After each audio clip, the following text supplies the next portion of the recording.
Hello, guys. Welcome back to the Bombastic StarLeague Season 20. We've got a crazy group today. We've got TerrOr, HBO, Tarson, and Spine. With me in the caster booth, it's Mazza. How you doing today, buddy? Action. I'm happy to be back casting BSL. Like you said, amazing games, amazing TVZs, and we'll see if we'll face mirror matchups later on in the day. Yeah, I mean, Tarson and TerrOr here are both exceedingly good Terran versus Zerg players, so it's very likely we will be seeing a Terran versus Terran and maybe obviously that Zerg versus Zerg mirror as well. Have to wait and see how that transpires. But instead of doing TerrOr versus HBO, it looks like we're doing Tarson versus Spine first. I don't know a lot about Spine other than he was kind of a fill-in player for someone else that couldn't make it. So I have absolutely no idea what his ability is like, but my money is definitely going to be on Tarson winning this series. Yeah, Tarson is amazing. Tarson is a solid player. I also don't know Spine, so maybe we have a new up-and-comer, and Right. this might be really interesting. Yeah, he's from America. That's pretty much all I can tell you about him. Hopefully he's pretty adept versus Terran. The first map is going to be Metropolis, which is slightly Terran favored, so definitely going to be going Tarson's way as long as he can execute. Look at that win rate as well in the statistics, 77% against Zerg. Definitely reflective of his ability. He's an OG player. He was competing in the TSL all the way back in 2009. I think that's around the time that also some of the other guys we've got here in the BSL have started up, like TerrOr, I believe. Yeah, he was in WCG in 2009. So they both kind of approached the scene around the same era. I think Tarson's a lot older than TerrOr is today, but he is such a dominant player. So I really do favor him. Both players are amazing. I know both players from back in the day. TerrOr, I was playing back in Europe times together in one team. He's amazing. He's still performing on top level. And Tarson is also one of the best in Poland. And he was like up there playing from the top of the top, joining the best teams for years now. And we can't forget about his let's say short period of time when he was crushing in ST2, right? Yeah, I mean, he's kind of been on fire most of his career. I would say Tarson is one of the most consistent Terrans we've had in the foreigner StarCraft scene. It's kind of hard to compare to him. Yeah, his mechanic is amazing. He's a pure macro monster. I was facing him a couple of times on our BSL LAN parties in Poland. It's like, just make one mistake and he will like roll over you. He's like a machine. Yeah, he really is. So Metropolis is that game number 1, and we're jumping straight into it, guys. Let's get it on.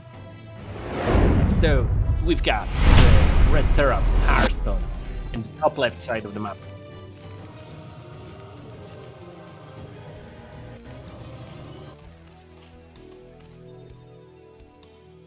And his opponent in the bottom left, the navy blue Zerg, it's Spine, looking to prove himself.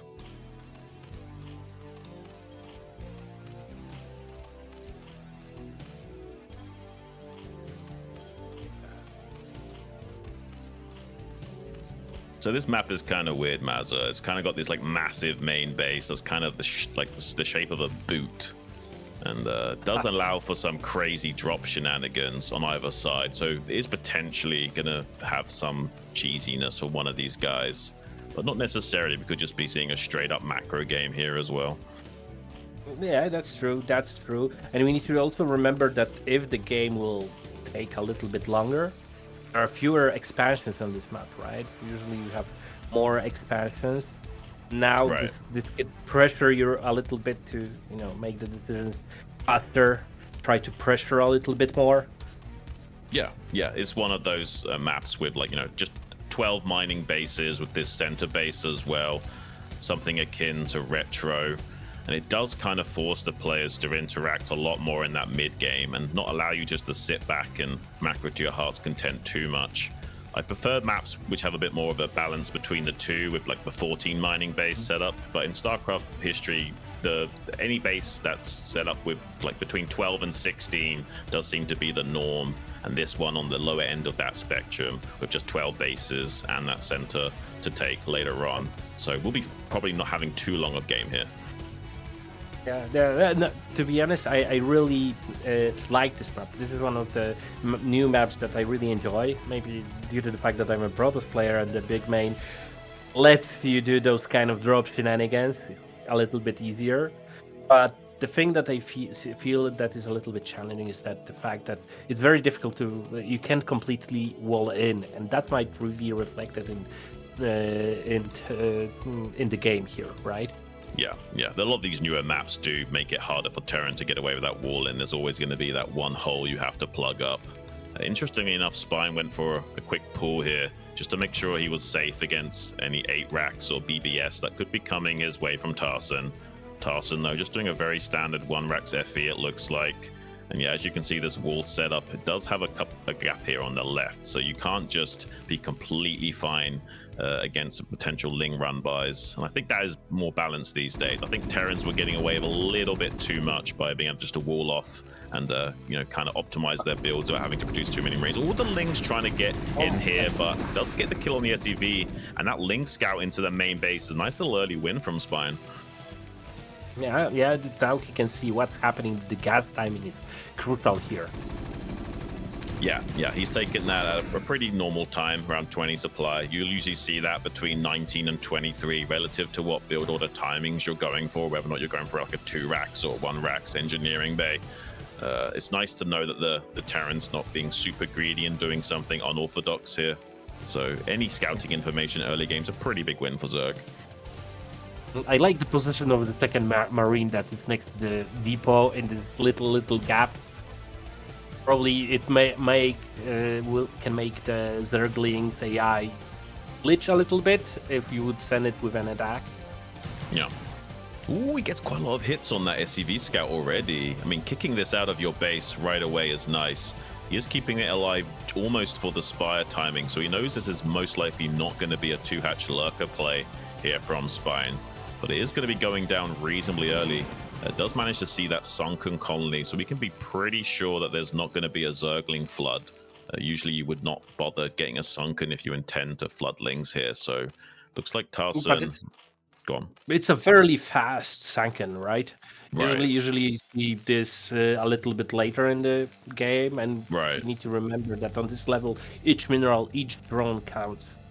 Ooh, look at this from Tarson. He's going mech.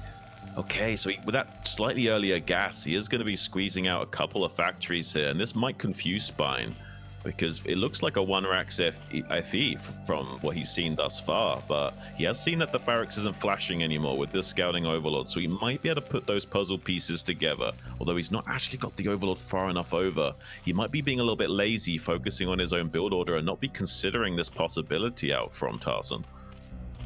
And we see a 3rd hatch in the main, so that might be an indication that, that he knows and has a plan for that, or he's totally not expecting any type of shenanigans with tech. Yeah, usually you'll make this hatchery in the natural to kind of body block and prevent vulture run bys. So it being in the main base seems to indicate he's not fully aware of that. Sees the vulture coming out. So he either knows this is a mech build or might be thinking this is a 1-1-1 play, and I might be expecting a Valkyrie follow-up or something here. He'll have to wait and get the bad news soon. And this is actually going to be a normal tech mech play. He's going to stay on 2 bases for a long time and try and get a fast starport and science facility out and put the Zerg player on a clock. He can't just stay Mutalisks forever with this play. You do have to do a fairly quick Hydra transition. Yeah, and we see that there's the emergency bay started, and we see double armory. Yeah, this is tech mech.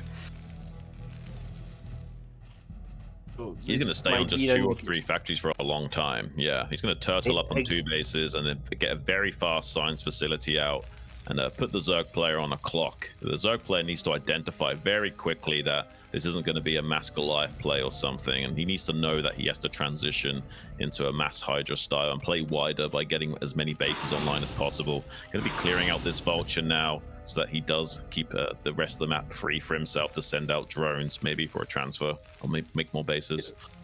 When you said that the Tarson will turtle up a little bit, go full mech with that, and I just thought, this is exactly Tarson style, like turtling up and dealing with the matter with an overwhelming macro. Right. I imagine that's what we're going to be seeing here, and it's going to be the onus now on Spine to do a lot of damage. Kills 2 SCVs, 3 SCVs, now 4. He needs to get about 6 SCV kills to be comfortable transitioning. And now that he knows that it's going to be a mech play, he will be starting to think about droning pretty hard here and eventually transitioning. But I don't know if he's identified that this is a tech mech yet. He needs to see that there's only 2 factories in the main base so far. Usually there'd already be like 3 with a 4th and maybe even a 5th on the way by now if this was a mass Goliath style. You can stay pure Mutalisk versus a pure Goliath style, but if they're doing a tech mech play like this, where they've got a lot of upgrades coming online and a fairly quick starport, then you wouldn't want to necessarily go for just pure Muta. But it looks like that so far Tarson is prioritizing more and more factories rather than getting an early starport. So this is going to be a very interesting 1-1 Mass Goliath style. So actually, Spine could stay Mass Goliath as a Mass Muta for the time being if he wanted to. Yeah, especially that quite often Terran players mix it up, especially in recent days, right? Starting with the tech, following up with MM, and just crushing Desert with a combined force of Goliath and Marine Medic. Yeah, he's done a great job of clearing out some of these SCVs of Tarson, though. I think that's about 10 or so kills total. It doesn't quite get the Overlord snipe as well, and meanwhile Spine did transfer over quite a significant amount of drones to this base in the bottom right pocket, so we should have a somewhat healthy economy to work with. There will be a very strong timing attack that he needs to hold, though. If he's made too many drones, Tarson could do a lot of damage with this Goliath move out. Does have this sunken colony to sandbag and prevent critical damage as long as he works in conjunction with that defending it. It looks like Tarson's also going to turn around, maybe just trying to force additional sunken colonies and less drones being produced right now. I really like Spine's scouting with the borrowed links around the map. It could be a little bit tighter, but still this is a really good idea because, as you said, Tarson is prioritizing his factory count, not the vision and the vessel. Right, yeah, be a slightly slower tech timing on that vessel coming out, so these borrowed links will give him a lot of free scouting information to work with without risking Overlords going down. Beautiful run by into the main base for Spine, killing a significant amount of these SCVs. Needs to be careful not to take too much damage onto those Mutalisk slopes. He's got a massive contingency of Goliaths making their way downtown to this bottom right third base expansion. Oh, there's nothing down here to defend Mazda. There's nothing to stop these Goliaths ravaging this drone line. Oh my god, and I think Tarson doesn't have a scan, so those drones will be alive. So if okay, Spine will decide to go, so Spine decides for a counter, not to save his base. Yeah, this is not necessarily the worst decision here. He probably wouldn't be able to save the hatchery in the bottom right, but knowing there's no scan online does keep those drones alive at least. Trying to get some counter damage done in the main base of Tarson. He's trying to overwhelm the Terran production line so he can get on top of the factories and just cut off the head of the snake before it gets out of control. Looks like there's just barely enough Goliaths here to weather the storm. Though if he keeps retreating back to the safety of his turret lines, he might be okay. Pretty good target firing from Spine to isolate those low HP Goliaths. Eventually, though, Tarson will re-secure control of this main production line of the factories.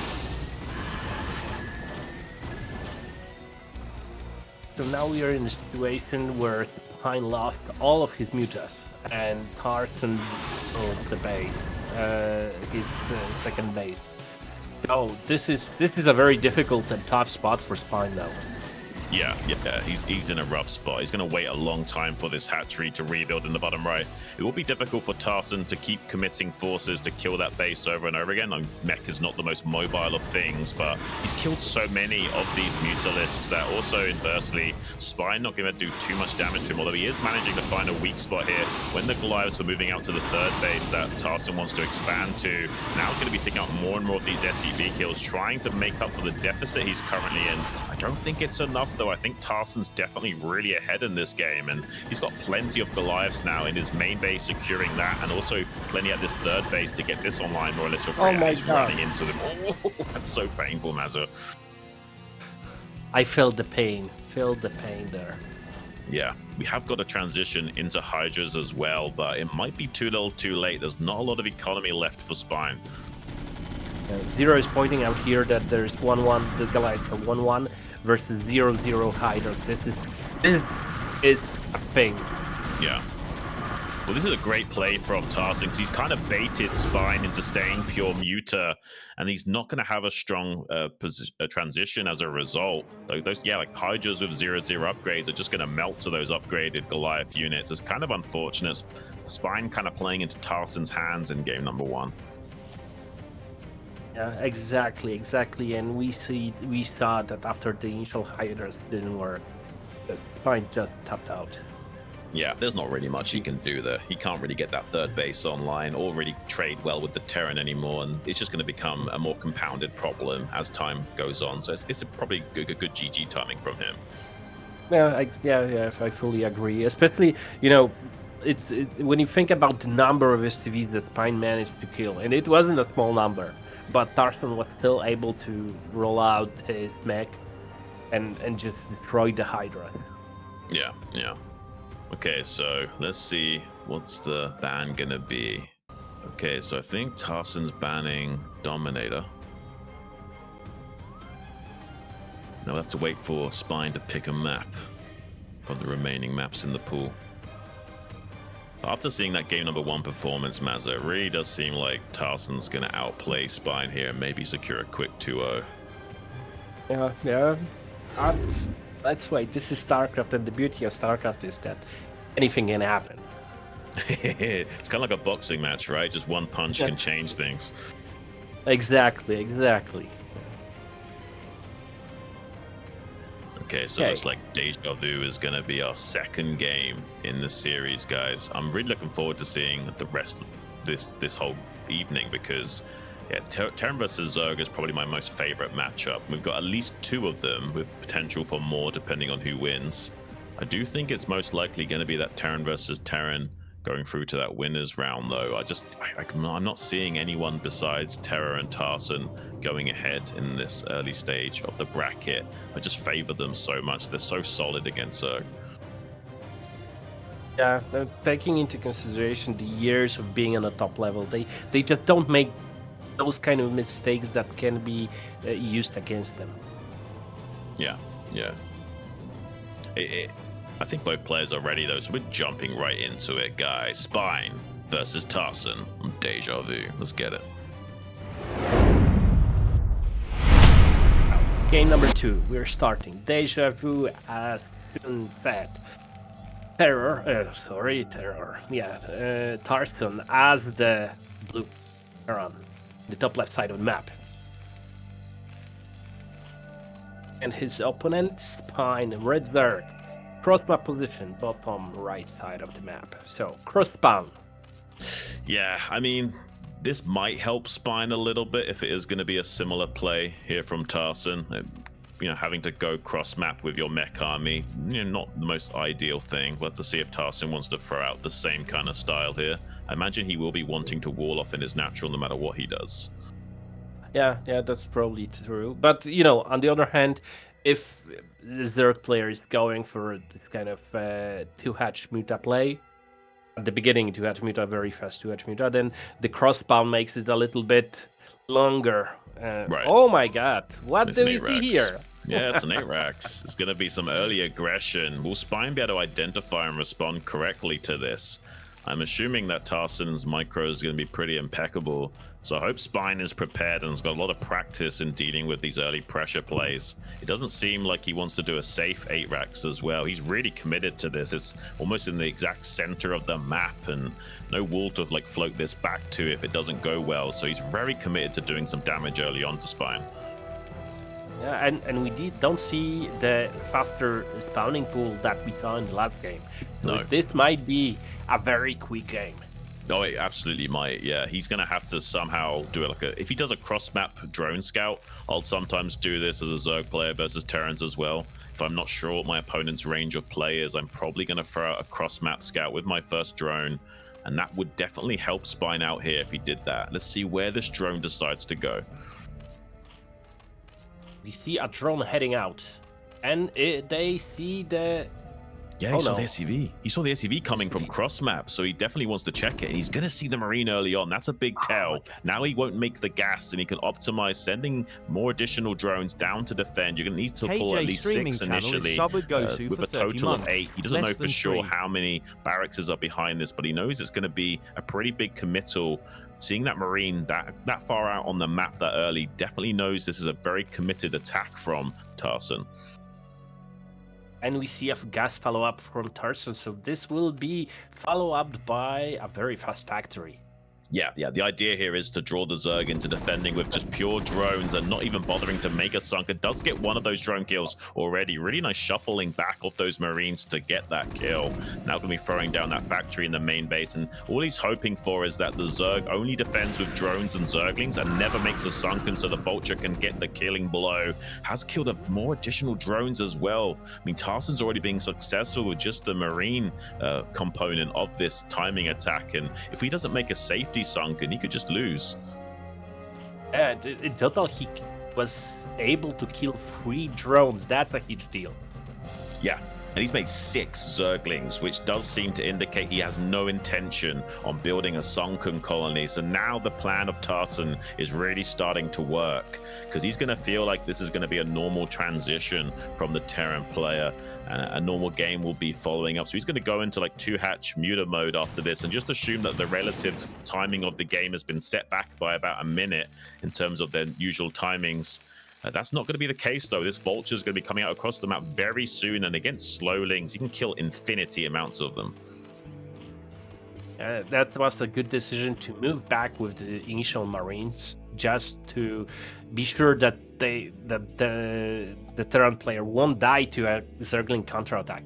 But Spine doesn't know still where his opponent is. Right.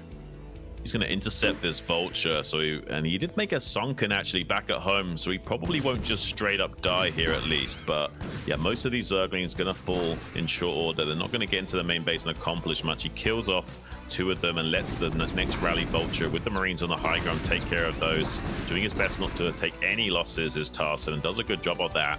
He's not going to get into the main base with this first initial pressure Vulture, though, so the game will go on. And we're going to be seeing a 1-base 1-1-1 play follow up here with a Wraith. And now the next skill check will come out from Tarson. He's successfully been blocked on those first 2 skill checks by Spine. And now the 3rd skill check is going to come online soon. And he hasn't built a Hydra Den to make 2 safety Hydras. So he is probably going to lose at least 1 Overlord and maybe a drone or 2. Yeah, and we see that I think Tarson is positioning himself to take an expansion because he's defending in front of his expansion plate. Yeah, but he's yeah. not counting. Yeah, he wants to put on pressure before he goes for that. Sometimes, attacking is the best form of defense, especially in StarCraft. So he's going to put on a lot of pressure with these initial Vultures and Wraith. And then once Spine is responding to that, he'll feel safe enough to send the SCV now to make that command center in just a few seconds.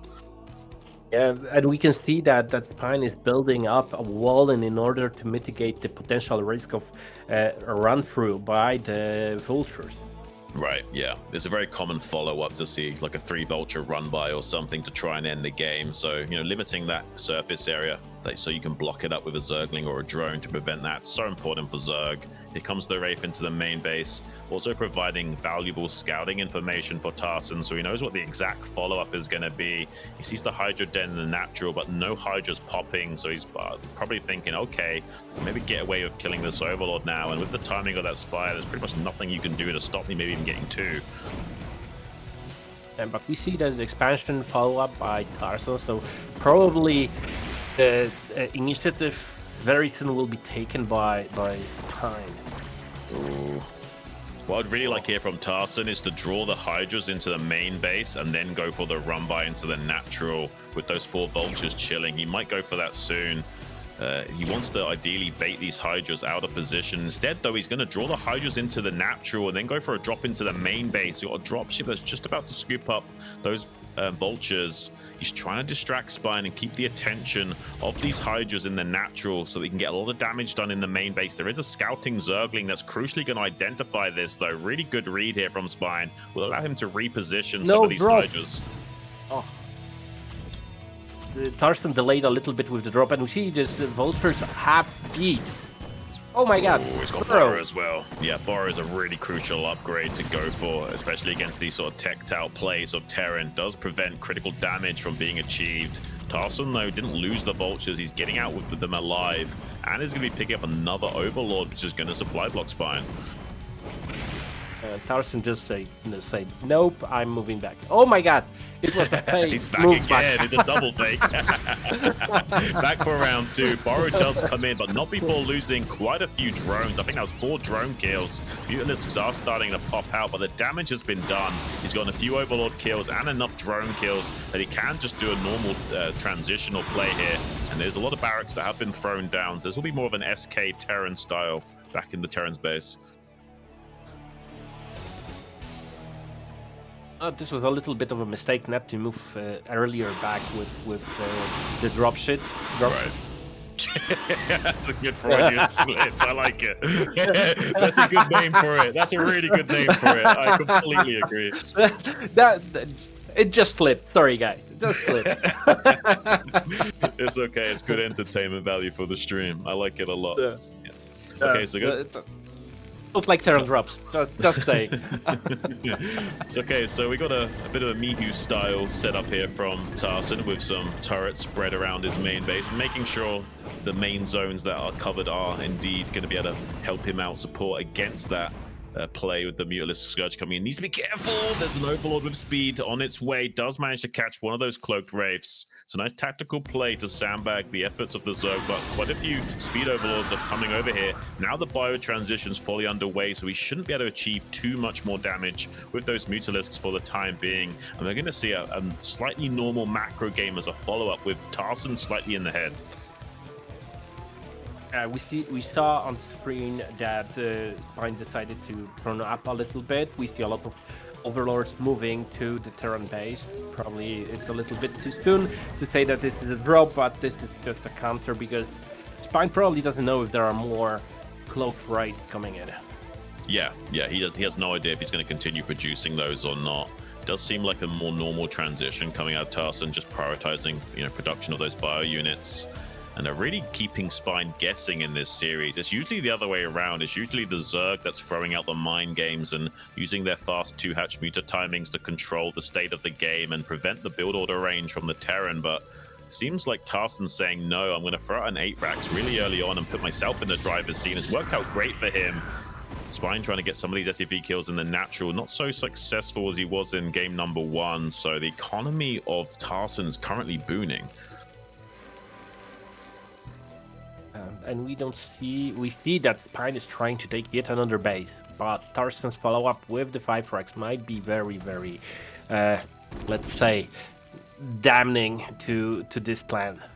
Yeah, look at this. Tarson's on top of everything. Even an SCV going to check the very corner and say, I know you've got a drone most likely hiding down here to expand. Nothing is going to fool me. You can just see the level of experience in Tarson. He's been around for a very long time, and it's going to be take a really big challenge for someone like Spine, a newcomer to the scene, to have an ace up his sleeve and surprise Tarson. He's seen it all. He's seen every kind of mind game and shenanigan. It tries to engage and get a snipe on that vessel. Look at that beautiful vessel control. Does manage to get the vessel snipe though. That's a big pickup from Spine, but he did lose a lot of Mutalisks in the process. I really thought that Tarson will manage to save his vessel. It was close, right? Yeah, very, very close. Nice snipe. That's pretty impressive.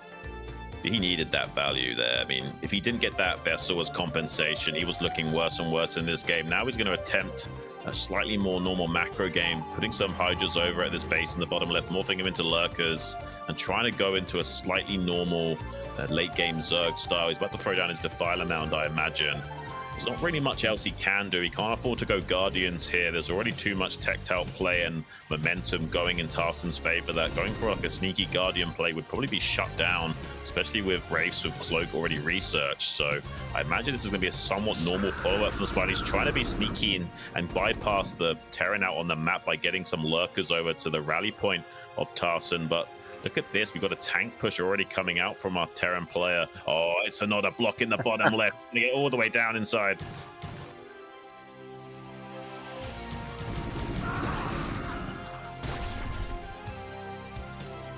On instant Nidus. Yeah. This will make it very difficult to kill this base. I would say that in terms of tech, of economy, Spine is a little bit on the back foot, right? But in terms of tech, I think he's spot on, right? Yeah, the Fire Mount. Yes, yeah, his timings are okay. There. He just needs to hold out for 1 minute. He's gonna try and like distract Tarson out on the map and make him worried about a flank coming in. And that'll buy him some valuable research time on getting that consume upgrade. Needs to be careful not to bleed off too many of his units for free. He wants to make these Terran bio units pull back to defend against this Zerg squad that's just looking to buy as much time as possible currently. He's got about slightly less than a minute that he needs to get so that he can finish that upgrade, get some Defilers out, start consuming Zerglings, and put himself into the orange cloud of death invincibility field to prevent Tarson from coming here and wiping him out. Yeah, but Tarson is also anticipating the Cheeto Dash, right? And we see number of vultures being made together with mines just to counter this fact. Yeah, I imagine he'd also be willing to make a few drop ships here and there. We haven't seen a lot of Scourge being produced from Spine, and there's not a lot of gas available to him with how late this third has been.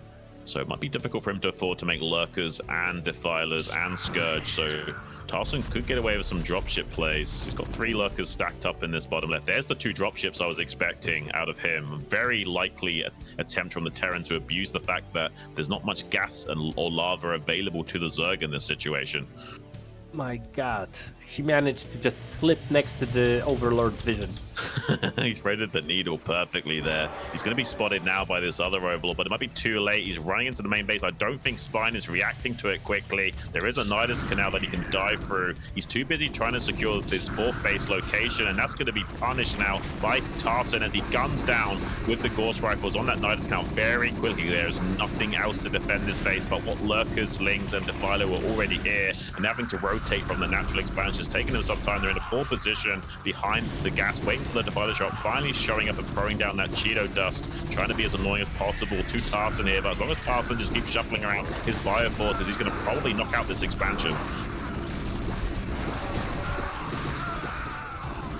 The Cheeto dust was a little bit delayed, therefore the only one lurker left.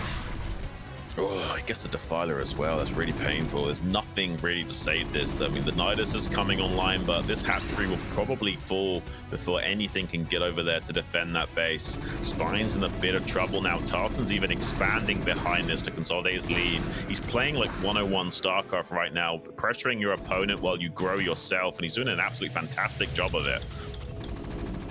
Perfect execution of the drop. I think the crucial thing was that he managed to snipe that Nidus Canal just before reinforcements came into the main base. Right. Yeah, he's gonna try and wipe out this other Nidus Canal. He might just barely get it for the links and clear up. Oh, not quite actually. Has to shuffle back, so does maintain a lane of reinforcement to this base in the bottom left. He has to rebuild the hatchery though. Currently only on 600 gas a minute with these 2 bases, so really favoring Tarson. He's also putting a lot of pressure onto the natural, or a little bit of mismicro there from Spine, borrowing links by accident with lurkers in the control group. It's one of the bad things about Zerg is if you do get that burrow upgrade, you have to be really careful with how you hotkey your lurkers, so you don't just borrow your lings accidentally. And we see that Tarson is way ahead, even has more bases, right? But the crucial thing I would say that he was able to kill the expansion, also has a small task force in front of the Zerg main base that prohibits him from easily moving out. Right.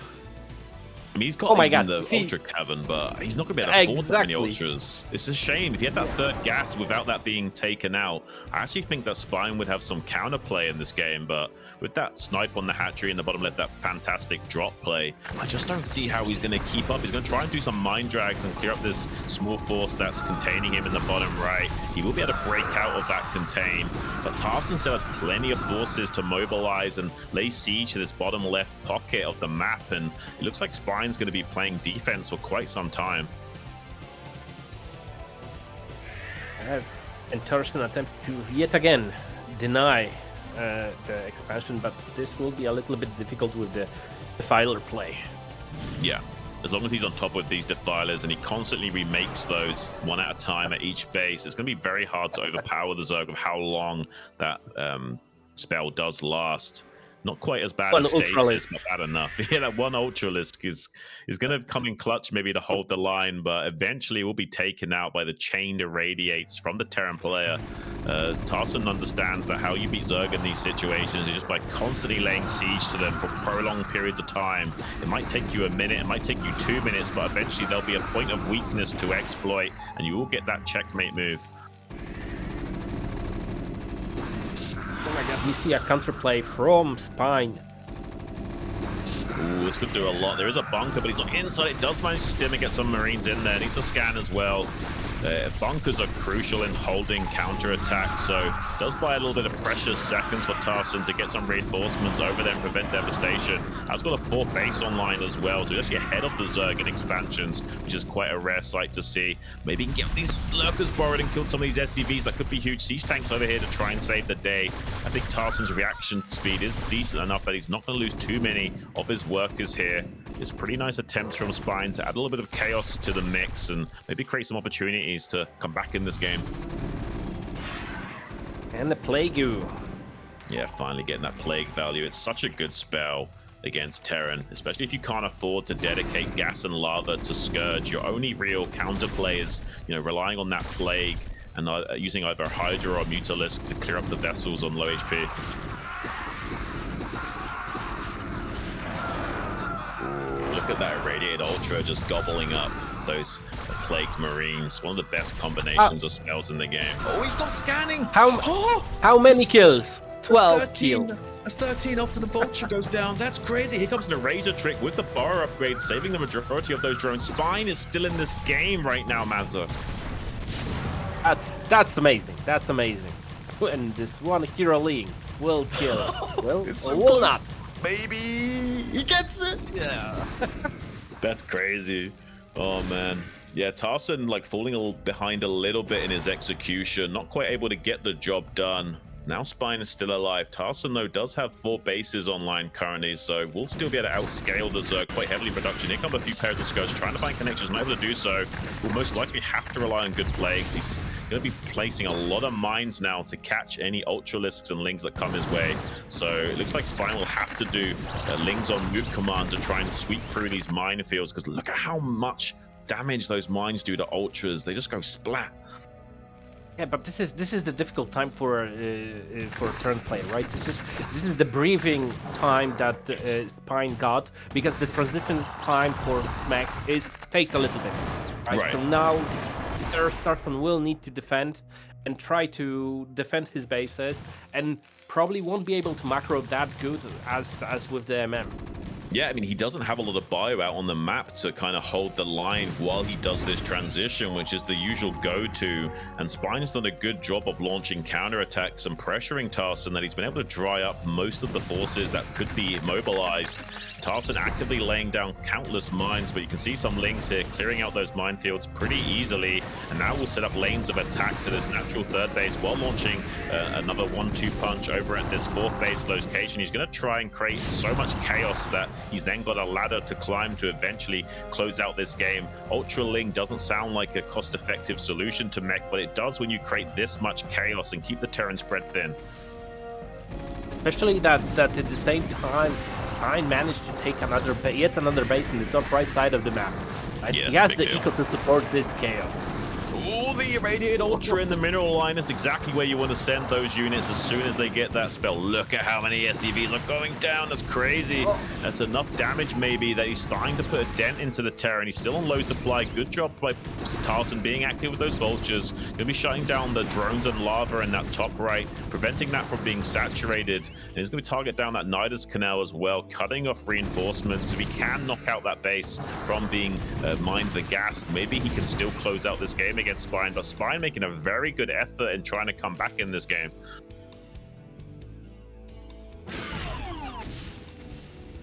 I need to say that Spine really pulled this game. This is turning into an amazing late game PvP. Yeah, he's got another Radiate Ultralisk up in this fourth base location. He's going to be shutting down the mining here. Tarson's starting to become mined out. So if Spine can just keep this going a little bit longer, this will start to escalate for Tarson.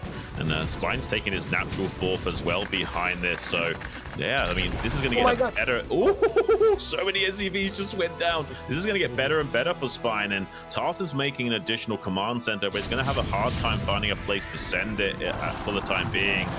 So far, though, he's done a good job of not losing too many of these tanks. He needs to slowly build up a massive army of, like, 12 to 24 siege tanks, so we can eventually start eviscerating the Zerg forces in such a number that there's no longer cost-efficient trades for those 200 gas Ultralisks to be worth it. And he's starting to get to that number slowly but surely here, and consolidating most of his forces at this natural third location. Hasn't been able to mine a fourth gas yet, has Spine. Yeah, and Tarson needs to be a little bit more active with the mines. The mines should be all over the place, all over the map.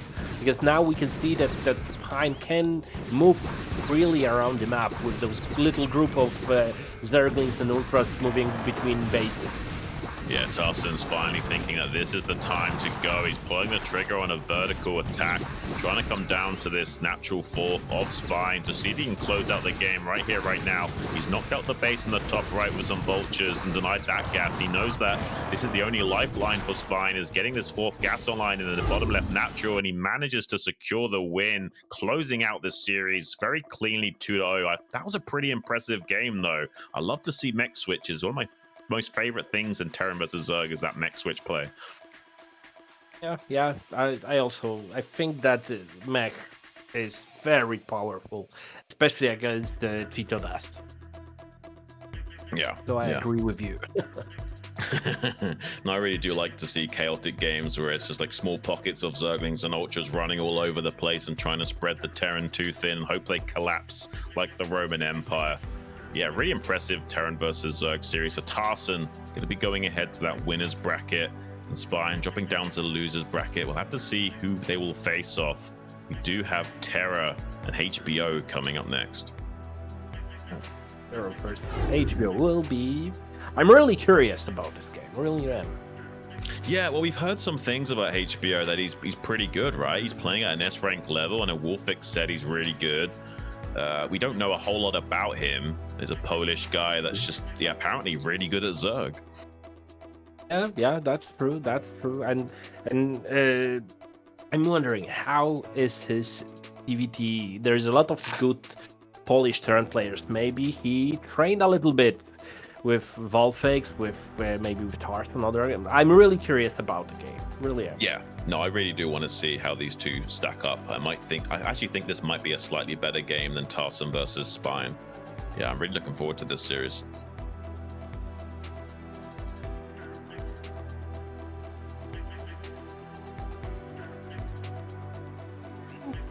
I'm fine. Yeah, I'm fine to keep going. Depends on how long these other two guys are going to be. We'll have to wait and see if these guys need some time to jump in the game or not. If the games will go as we predict, we might need a break before the TVT.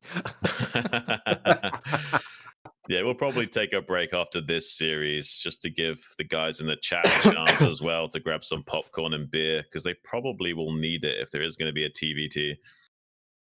Oh my god, a beer. That's a good idea. Or a drink. Yeah. Yeah. I'll pour myself one. Yeah, StarCraft and beer kind of go hand in hand. Yeah, true. There's some players that I think actually play better drunk as well. It seems like you get a little bit more confidence. You don't really care about the nerves as much. You just play your game. Yeah, that's true. I'm not one of them, but yeah, they are people. There was a Polish guy, really good finalist of WCG Poland, went to the World Series, right? And there is a history about him playing in a LAN party. He was so drunk that when he won the last game, he stood up and fell. Nice. That's a beautiful anecdote. Yeah, his nickname was Paco, and actually he was a teammate of Tarson back in the days. Yeah. I'm curious if Tarson is going to have a brewski before his games. I imagine he's a play sober kind of guy, though. Yeah, on LAN parties he was playing sober. That's true. Yeah, he doesn't need a drink to keep his nerves in check. He's such an experienced guy. I imagine it's not even a factor for him anymore. I don't think he probably gets any jitters when playing these games. Yeah, I think that's the case. The level of experience is amazing. Yeah, not many people can compare. Here we can see a quick preview of these two players coming up. TerrOr with that 71% stat against Zerg. That's pretty much what I expected him to be. His opponent, HBO, over there. Very unknown entity, though. No one really knows who this guy is, just that he's pretty good at Zerg, apparently.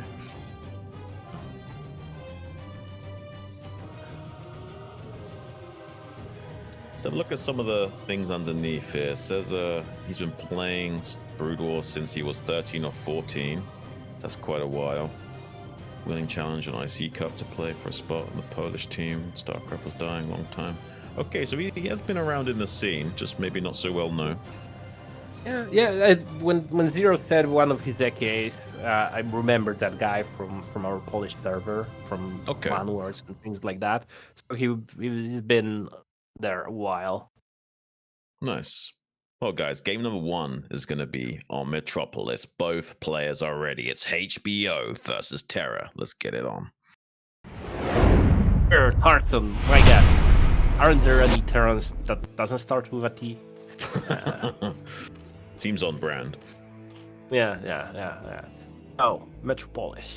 And we've got HBO. Let's stick to HBO because the nickname that is there somewhere, it's a little bit difficult to pronounce, I would say. So we've got let's do that. HBO, Red Zerg, top right side of the map.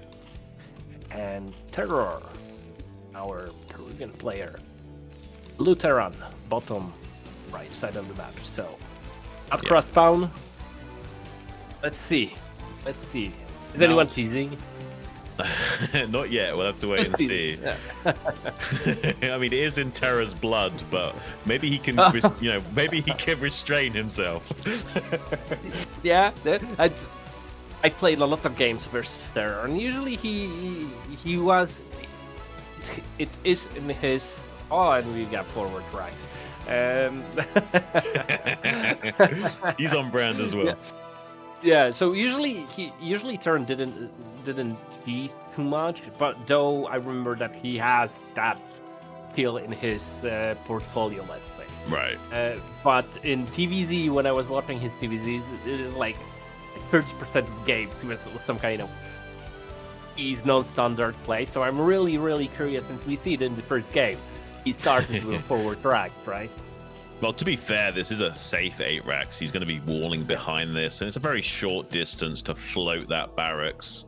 You're only really worried about like a 9 pool completely overrunning you early on and forcing some issues, but he probably won't have to worry about that in this case. There's no overpull or 9 pull, just going to be a very fast 12 hatch with a drone scout here. So potentially TerrOr could get quite a lot done with this, but it is mainly just a pressure play to force a large reaction out of the Zerg, and it does set back the tech timings of both players by at least a minute. And the drone missed by just a pixel or two the scouting STV. If you would see that STV and the timing of it, you would probably move to the bottom right of the map and see that forward track. Yeah, most likely. So not going to be identifying this super early. Drone going to be scouting this pretty late, actually, when all's said and done, which means he can't cancel this gas, and that's kind of a problem. You know, now you've got a drone committed to making the gas. That's one less one less drone to defend with. If you do let that finish up, you can cancel it. Okay, he does cancel it after seeing this bunker being made.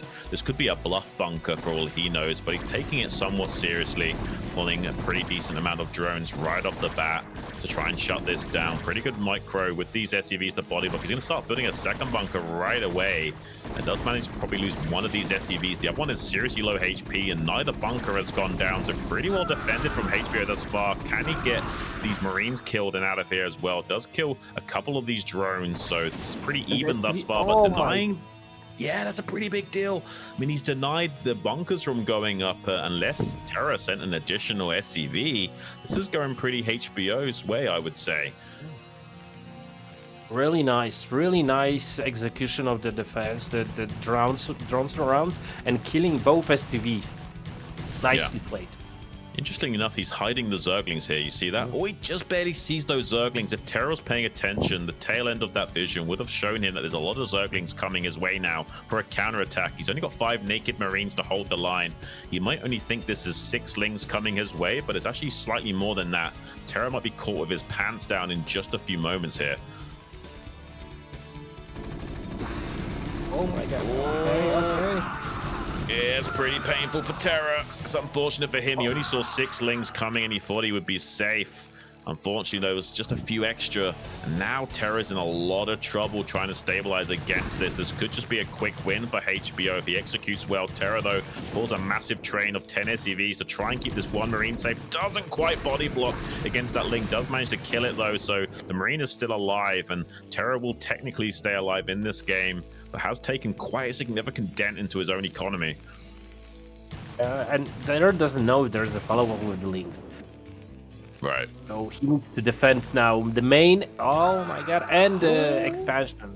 Yeah, this is painful. He hasn't got a full wall set up yet as well, so these Lings will be getting in there and causing a nightmare. He's dealing with the Ling cleanup in the main base with these 3, but there's 4 more Lings now going to be coming and trying to get it cancelled. The CC will just barely finish, though, so that's a small moral victory there for TerrOr. Not necessarily getting complete disaster. Has got a Marine that's about to pop out, though, so with good target firing and control of these Zerglings, he might be able to isolate this Marine. Does manage to get the kill on that. Now can start targeting down these individual SCVs. It's pretty tricky to keep these SCVs alive unless you're paying 100% attention to them. And looks like with good micro here from HBO, going to be completely eviscerating the economy for TerrOr. This is painful to watch. Yeah, and we need to remember that in the meantime, the lair has started.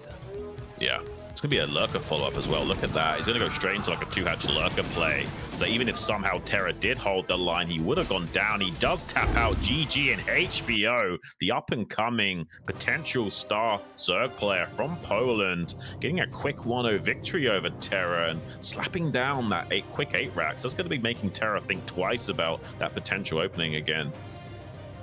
Really nice execution. The crucial thing was hiding the initial Zerglings from the main base. Right. And I mean, in a way, I think I want to root for HBO now, because that also means we would be avoiding that Terran versus Terran, right? So maybe it'd be kind of good if HBO wins right now, guys. Yeah. Now, on top of that, I'm a Polish person, right? So I should be rooting a default for the Polish player. Yeah, I'm trying to tempt you. But I mean, they're both Polish at the end of the day, right? So you should be happy either way. And for HBO, he does seem to be a bit of an unknown guy that's has a lot of talent. I mean, that was pretty well executed from him, I would say, and he kept his nerves really in check during that shenanigans. And I mean, TerrOr's no slouch. This is a guy that got A+ on IC Cup back in the day, which is not easy. Like A+ back on IC Cup back in like 2011. That's like getting 2400 on MMR in the ladder right now. It's crazy. Yeah. Earth is really, really good. So I'm looking forward to the next game. I am looking forward to this series as well. I'm curious what the bans will be. Seems like HBO is going to ban Polestar. That means the map pick from TerrOr is going to be Eclipse. Okay, so we got Eclipse coming up for game number 2. This is going to get all kinds of wild in this series. I imagine this series is going to be way more less Terran-sided than that first one was. Yeah. I mean, it's also Eclipse is 2-player map, so Right. really open to those kind of shenanigans for drag sets, things like that. So let's see. Yeah, I mean, it's a pretty good map for Terran as well. It's one of those maps, it's about 55%, similar to Metropolis, ever so slightly Terran favored, so that'll help him out. Let's see. I mean, I'm kind of hoping that HBO does win against TerrOr. Like, even though originally I was expecting TerrOr to go through to the winner's bracket, I'm now kind of hoping that HBO does take it down and we can get a lot of Terran versus Zergs under our belts. I love this matchup so much. Yeah, you said it. Yeah, having to choose between TVD and TVZ, I'm also all for TVZ. Okay, both players are ready. We're going into it, guys. Game number 2 on Eclipse. Let's get it on. Yeah, HBO top right side of that, and TerrOr as the blue Terran bottom left side of the map. So let's see. I think that in this instance, the positioning doesn't favor anyone specifically, right? Yeah, not really. It's all just basically down to like mineral optimizations and stuff, like slight differences on either. Not really that big of deal. Overall, though, this is a slight Terran favored map, I have to say. Yeah. Really curious. What will be the opening? Well, we see a lot of really good Zergs go for overpull or 11 pull on maps like this, just to really, hedge their bets and make sure they don't just get smacked down by a BBS. You see, like, some of the best Zergs in the world and just lose to a BBS here. Yeah. We see a barrack opening, and that's maybe a really fast barracks. That's a 6 racks. That's insane. Yeah. This is my God, crazy from TerrOr. Yeah, this is wild. I mean, you sometimes see this at CPL, like some cheesy low-ranked Terrans go for this build, but it's viable at all levels. And he's going to try and really catch HBO off guard with these early Marine timings. And I think that there's no pull yet, right? So it looks like a hatchery first. I mean, it could still be a 12 pull. We'll have to wait and see. But yeah, it's looking like a 12 hatch. Yeah, definitely a 12 hatch. Oh my God. Oh my gosh. Yeah, this is going to be crazy. There's going to be all kinds of crazy, Hamazo. Yeah, when I was playing HBO a couple of games, like in the past week or two, he was, I think, almost always opening with a hatch first. I don't know if this is his style, though, it's different. TVZ and PVZ, so he might have a different strategy, but usually there are players that want to rather feel more comfortable in those kind of macro games. Really nice catch by TerrOr.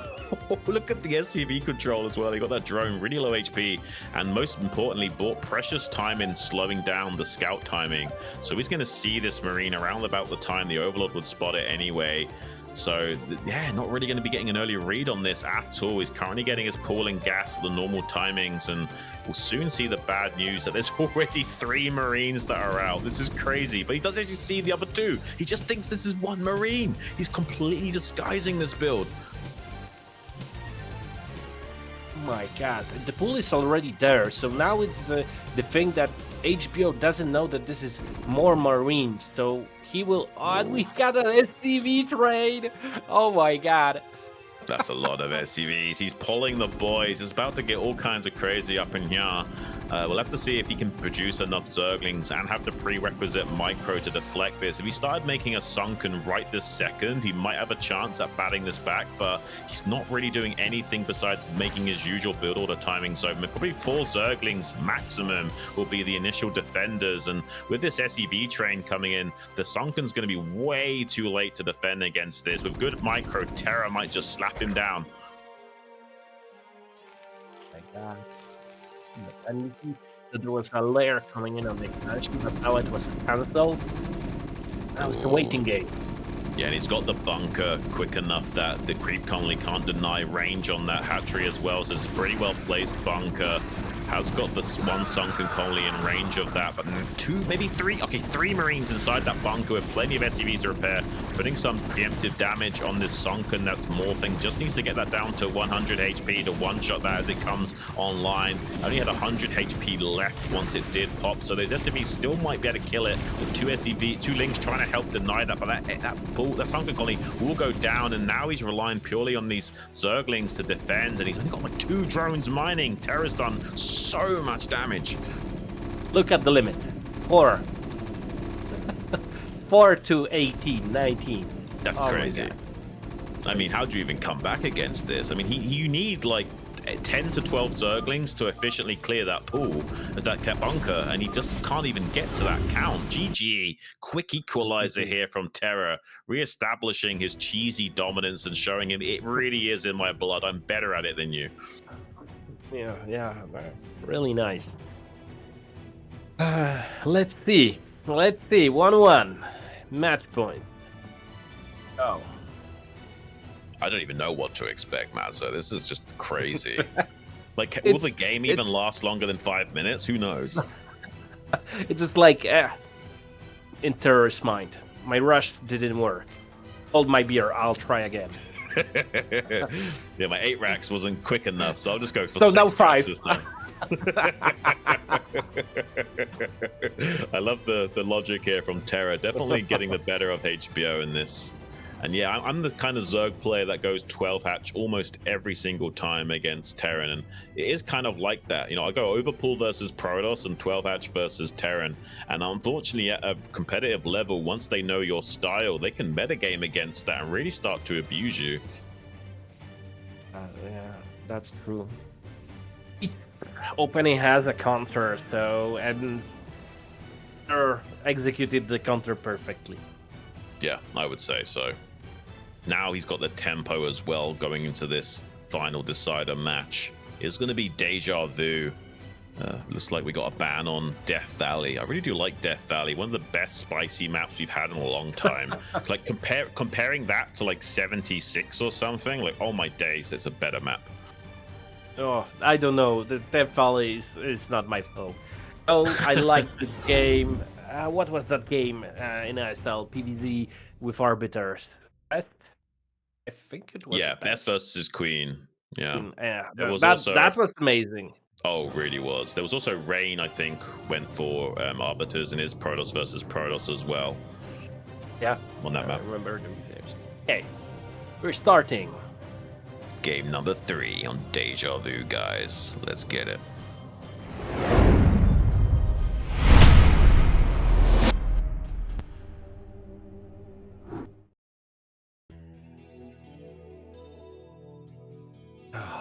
Yet again, HBO.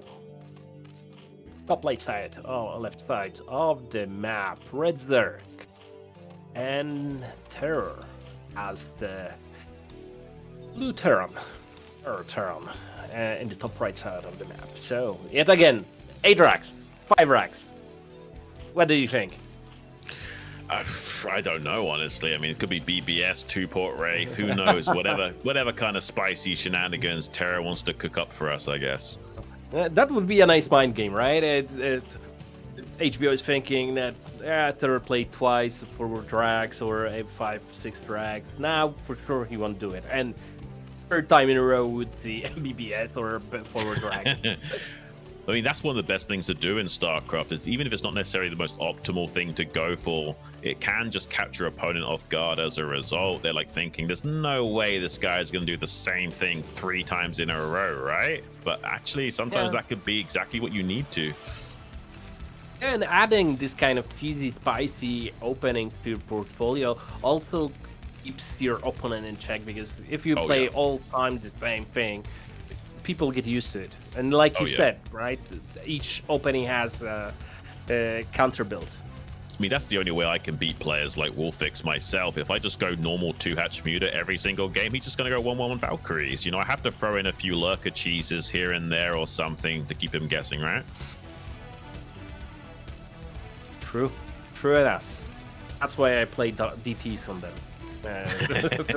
Oh, you're a big fan of Invisible Men, are you? Okay. No, to be honest, I'm not. But I think that I prefer a standard opening. I'm known for very late games. But okay, so you're more like best then. Yeah, but players that are better than me won't let me go to that point in the game. That's kind of how it is, though, right? If you try and play a standard game, they're going to just beat you with experience. Yeah. Oh, we've got a 14 CC versus Elfgard. Yeah, so we got a very nice triple cheese pizza that's being cooked up here by our maestro, TerrOr. And he's showing that, I don't necessarily need to be aggressive to cheese. I can also be, eco cheese. Yes, that's true. And unfortunately, HBO will scout TerrOr to last possible place, also last possible time, right? Because of one down and cross. I think that HBO decided to do the cross drone scout just to be sure that there's nothing there. Right. I mean, I would in his position after these openings. But yeah, with the 12 hatch, there's not really much counterplay to the 14cc unless you did something crazy like a 9 drone scout and you harassed the SCV's building early on. You can't really slow this down or do anything here. So yeah, I don't think that HBO is going to be able to do anything about this. He probably will just have to play from behind. And with Earth's experience, that might be a very difficult type of game. Right. Yeah, I don't know if I'm liking HBO's chances anymore. We might be seeing that Terran versus Terran in the winners match because it's not really anything a Zerg can do against this in this situation. If you've got a late scout against it and you've gone for a 12 hatch, there's just not much counterplay. I mean, you could still go for something cheesy. I think he was even maybe considering throwing down a quick den there for a 2-hatch lurker timing. Does manage to deny the SCV scout getting into the main base at least, so hiding what he's actually going to be going for will help him out a little bit here. But with that extra economy for TerrOr, you can pretty much do what your original game plan was, just better. And he's going to be throwing down a quick factory. Yeah, and we see a second SV going on the top of the map and trying to circumvent the Zergling that are scouting. Yeah, HBO does manage to pick off that one SCV scout. Has got a second SCV scout trying to make its way into the main base. There is that Hydra den, so he was actually thinking about it. That's interesting to see what will happen now. I mean, if it does go for just pure Goliaths with these initial factories, I mean, lurkers can do pretty okay against that opening of mech, and you can still maybe get something going with a lurker timing. It's not like it's all hopeless here for HBO. You might be able to get something going, and you're just shutting down the SCV scouting of TerrOr, which is a pretty big deal. I'm wondering if TerrOr is thinking, okay, this is the Zergling speed is there. Maybe HBO is trying to do something cheesy, right? Yeah. When I see as the product players there, you think, okay, I'm not moving out without my own speed. Yeah, looks like HBO is going to sniff something out of his own now. He sees that barracks wasn't flashing and only 4 Marines were made, which does pretty signify that there's a tech play behind it. And there is going to be 3 factories, so very similar to what Tarson was trying to do on game number 1 on Metropolis versus Spine, and probably going to be getting quite a lot of Goliaths out. to deal with this initial pressure from HBO. But honestly, like, lurkers are pretty good against Goliath's early game. It's only when there's like a mass of Terran that these lurkers become useless. Initially, they have pretty high value in coming and busting in these natural expansions. I'm wondering if there's some kind of drop going in, because we see a slowly crawling overlord towards the base of TerrOr. Well, he could potentially do like a slow lurker drop in the main base, right? Like if he does manage to get an overlord over to this cliff edge. But it looks like it's going to be a more normal transition from HBO. Just going to be pressuring the wall maybe with those lurkers and then trying to get a Defiler timing going behind that.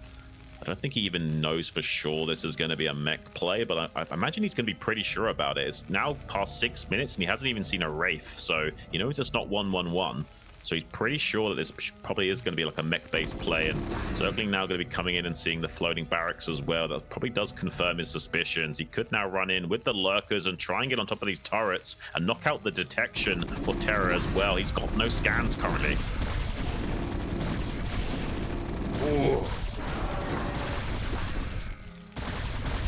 Bunker is going to go down, and there's nothing besides these turrets to hold the line. So if he does somehow manage to shuffle these lurkers forward and kill that turret in a second, he will be able to deny mining in this natural expansion. He's trying to get all the way behind there and be really annoying to TerrOr.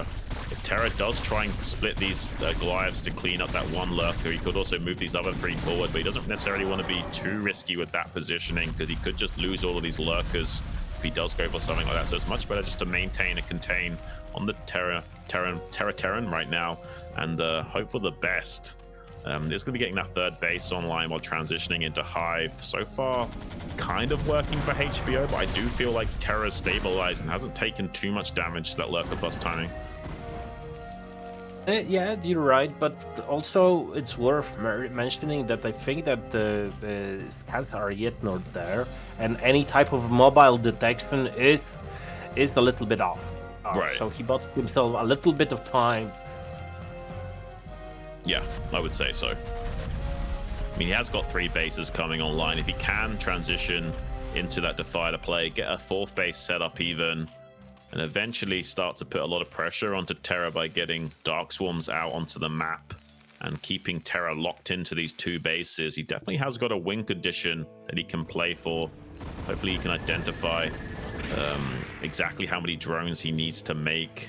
He can be a little bit greedy here. It's going to be some time until TerrOr can actually make his way out onto the map. Oh, he has got a scan already, so going to try and break out right now and kill 3 of these lurkers. That's a pretty fast scan timing for TerrOr, considering he's gone for this build. Usually you'd expect that scan another 30 seconds or so, but yeah, getting that super early is going to be getting out onto the map and putting the pressure back onto HBO. Yeah, but it's just a couple of Goliaths, right?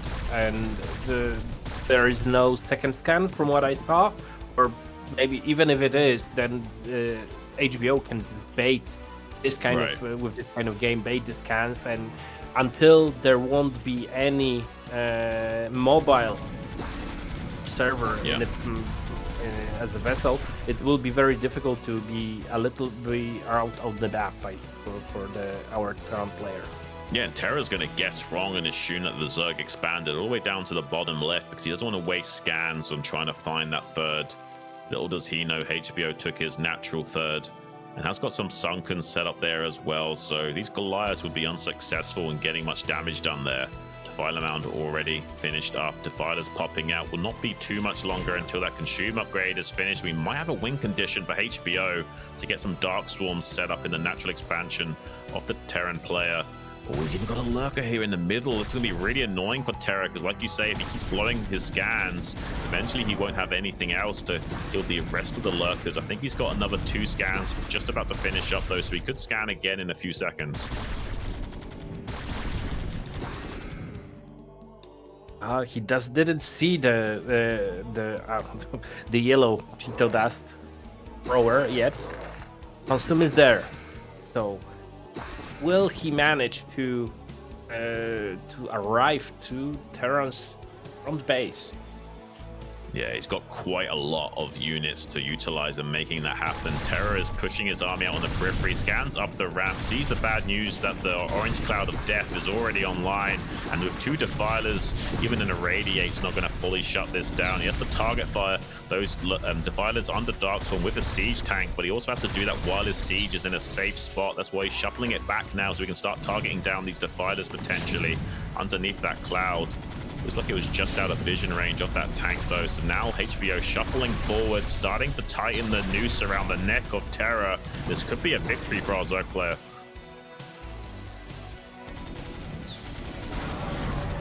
Ooh, another Dark Swarm coming down, leapfrogging forward to the natural as well, Mazza. This doesn't look good for TerrOr. I don't know, it looks like HBO is doing it. This up and coming Polish Zerg player somehow plays out of his mind. I mean, this is some pretty high-level stuff from him. Being able to come back against the CC first in quite a fashion is not so easy to execute, especially going for a technical lurker bust into the Defiler Mound like he did. It's kind of making TerrOr look not so proficient in this matchup as he usually is, and TerrOr is usually so dominant versus Zerg. Oh my god, this is crazy. It really is wild, and he's got more and more defilers waiting in the natural expansion. TerrOr's laying down plenty of mines on the high ground in desperation mode to make it harder for the Zerg to just leapfrog up onto the Terran production line. With good lurker spine connections though, he can kill those mines. If he does manage to remember where they were planted, he can target the egg with his lurkers to try and help clean those out, or line up his lurker with the tank as well to do that. But it seems like he's just content to do as much damage to the Terran as possible while he still can. Macroing up back at home pretty powerfully. TerrOr will seize control of his natural expansion yet again. Has got quite a few siege tanks made, so we are going to be playing a slightly standard macro game as a follow-up. Yeah, and we see the transition to Hydra. But there's no defilers together with this small portion of army, but we can see the ultra-elite cavern. Crazy. This is wild. He's going to potentially flood some Ultralisks behind this. Has some gas banked up with a 4th base coming online. Going to try and pounce on top of these tanks while they're out of position. D-Matrix comes down onto the front tank though. Is going to have to reshift his target focus to those 2 rear tanks. Does manage to siphon off both of those Terran gas units, and keeping the tank count low is going to be crucial. Can he get this last tank knock? Oh, he gets it with the splash damage. That's crazy. And with this kind of small engagements and small army, the Zerg player, together with the Swarms, has an advantage. Yeah. Oh, pretty good irradiate. I mean, there's not that many units available for the Zerg, so if TerrOr can somehow find the confidence to go for an attack soon and keep chaining these irradiates onto those defilers with those 5 factories, he may be able to overwhelm the Zerg here in this game. But I imagine that's going to be a little bit easier said than done. We've got quite a few macro hatcheries available to HBO right now. He's got a total of 6 hatcheries with that 4th coming online as well. So I don't know, man. This is going to be rough. He can match the Terran production toe for toe with that 4th base coming online. The onus is going to be on TerrOr to expand and trade well. He's trying to see some map control away from HBO to make it harder to leapfrog these Dark Swarms all the way to the Terran rally point. So far doing a pretty good job of that, but Ultras are starting to pop out now. Yeah. I think the one thing missing is Plague, and the second, so 2 things for me. So Plague and the lack of Spire will make it a little bit difficult, because those vessels will bank up a lot of energy. Oh, absolutely. Yeah, he's going to have to eventually utilize Plagues and dealing with that fleet of vessels. Has got obviously the Hydras as well to try and gun those down. Looks like he's trying to use what few units he's got to sandbag this Terran's advancement. TerrOr, though, with enough siege tanks, will make progress towards the rally point of the Zerg and take the fight to him finally. We see more and more Ultralisks squeezing out. He's having a hard time balancing, squeezing out some drones for this 4th base, while also macroing out enough units to stay alive against this push timing of TerrOr. Gets a few units underneath that Dark Swarm to get some value trades going, but with enough siege tanks, you can still make these Ultras go splat.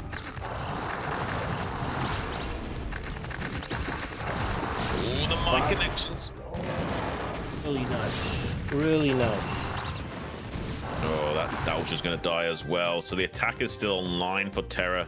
Floods of Lings now starting to make their way out of the eggs of those hatcheries to try and shut down what little is remaining for the Terran force. He needs to stop this attack in its tracks right now so he can stabilize his production. He's operating off like fumes right now, trying to keep this defense going so he can not just straight up die against this. Flooding some Zerglings to try and slow down Terror, but Terror is very adamant and just stubborn in this attack, and it won't be slowed down. He's going all the way to the rally points of the Zerg, so he's going to get shots for free on any units that don't get redirected. Oh, the vultures in the main base as well. That's crazy. Now he's cutting off the mining of this main base and maybe slowing down the gas income of HBO just enough when the push timing is coming out that Terror might actually be securing the win in this game after all. This is crazy from Terror. Oh my god, how did those vultures go into the main base? Teleported or what? Yeah, they had recall apparently, or they just managed to run by. It's kind of insane though. And he's even going to start building supply depots to wall. Now he's on the rally point. It's annoying for the Zerg having to constantly re-rally all of your hatcheries and stop them just running to their death instantly. He needs Lings on move command to clear out those mines. With the siege tanks set up there, they will be gunned down as they attempt to do so. Plague finally coming online for those vessels, but it might be too late already. Oh, and an Eraser trick coming out. That's pretty big deal. I don't think there's borrow upgrade. He's going to lose all of those drones. That's so painful. He's trying desperately to stabilize some Ultras and Lings coming out from these eggs to try and save the day, but I don't think it's going to be enough, Mazza. Looks like there's just too much Terran metal for Terror. Oh my god, I actually felt the pain when I saw the Eraser. Oh, and you're not even a Zerg player, so imagine how I'm feeling right now. I mean, this is nuts. Like HBO is falling apart. It does look like he's starting to fall apart at the seams. Terror, just with slightly more experience than him, able to keep his calm demeanor despite the crazy chaotic game, even getting all these drones down at the 4th base location with Vulture run by. There's no more economy for HBO. Those 2 bases shut down. He's desperate to break out right here, right now, but it's not going to be enough. He's killing off a few of these tanks and trying to intercept some reinforcements, but there should be just barely enough in the engine of Terror to go the distance and close out this best-of-3 series. There's a pair of Scourge there, hopeful to find those 2 vessels that are on low HP, but so far Terror is in the driver's seat and probably will be able to execute the win condition right here. Oh yeah, that's amazing. Yeah,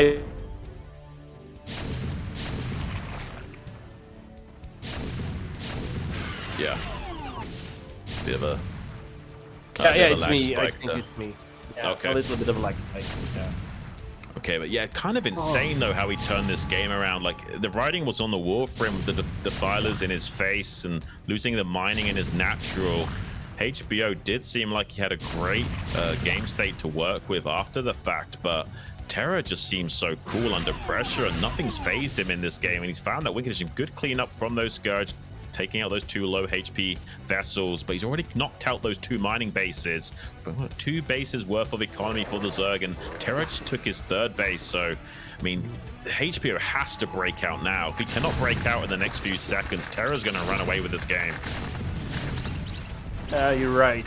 This is, I think, clutch point. It's difficult to do something. You've got a bunch of tanks next to your cliff, next to your entrance to the base, and almost no army. And we have AGG. This is crazy because usually when you see a Tito that's next to your CC in your expansion, it means that it's very difficult. It's close to AGG. It pretty much, yeah. As soon as they get on top of your production lines with those orange clouds of death, you might as well be tapping out. But Terror just was cool as a cucumber, shuffled back to his high ground, laid down a bunch of mines to protect his tanks, and didn't really get phased by that. Just pulled his SCVs out from danger, re-secured the natural eventually, and that push timing was crazy good. Like, most Terrans are kind of skeptical to push out with their initial few tanks, because if they make any tiny errors and lose them for free, they're in a lot of trouble. But he did a good job of staying composed in that situation and kept the pressure on HBO. And even though he had 6 hatcheries worth of macro and a 4th base coming online, he didn't even have the time to saturate that 4th base with drones, of how desperate he was was in holding the line against Terra's push, and that was just what Terra needed to get that win condition and put the Zerg on a clock. And really impressed by the experience of Terra, and our prediction at the start of this group did come to fruition, and we are going to be going through to that winners match of a Terra versus Tarson. Going to be Terran versus Terran, and the first map is going to be Death Valley, so that's going to be crazy. Yeah, but we need to say it up in front. Really, this was the first time that the HBO showed himself in this BSL ProLeague, right? So this was a really, really good presentation of himself, I'd say. I'm looking forward to his future games also. Absolutely. I'm curious to see where he stacks up in Zerg versus Zerg. He'll be up against Spine soon as well. We're going to go to a quick break, though, guys, before this Terran versus Terran gets underway. Run to the bathroom while you still can. Grab a beer, whatever you need to do. We'll see you back here in a few minutes for some crazy Terran versus Terran action. Both of these guys are insane. See you in a bit, guys.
Welcome back, guys. I hope you had enough time to grab your brewskis and use the bathroom, because potentially these games could be exceedingly long. It's going to be Terran versus Terran, although much more different these days. It's much more dynamic, harassment-based style, especially in the mid-game from both players that could occur. So even though sometimes traditionally these games will go the distance, like 30, 40, 50 minutes, not so much these days. It can be really action-packed with vulture wars or crazy drop shenanigans and what have you. So I'm curious to see what these two guys are going to give us in game number one.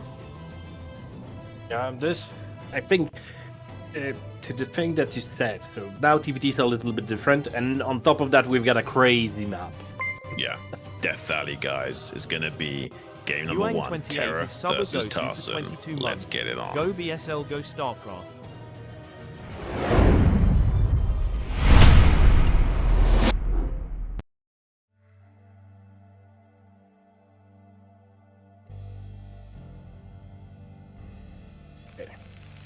We've got our Terran player, and yet again, we've got two Terran players. Both nicknames start with a T. Nice. Well, that won't get confusing. Not even a bit. Okay, so who do we have here? Could you introduce the players? I have some. We've got here from Peru, down in the bottom right corner, the Terran from Peru, Terror. And his opponent in the top left, slightly older, slightly more grizzled and experienced from the same era. It's Tarson in the top left from Poland as the red Terran.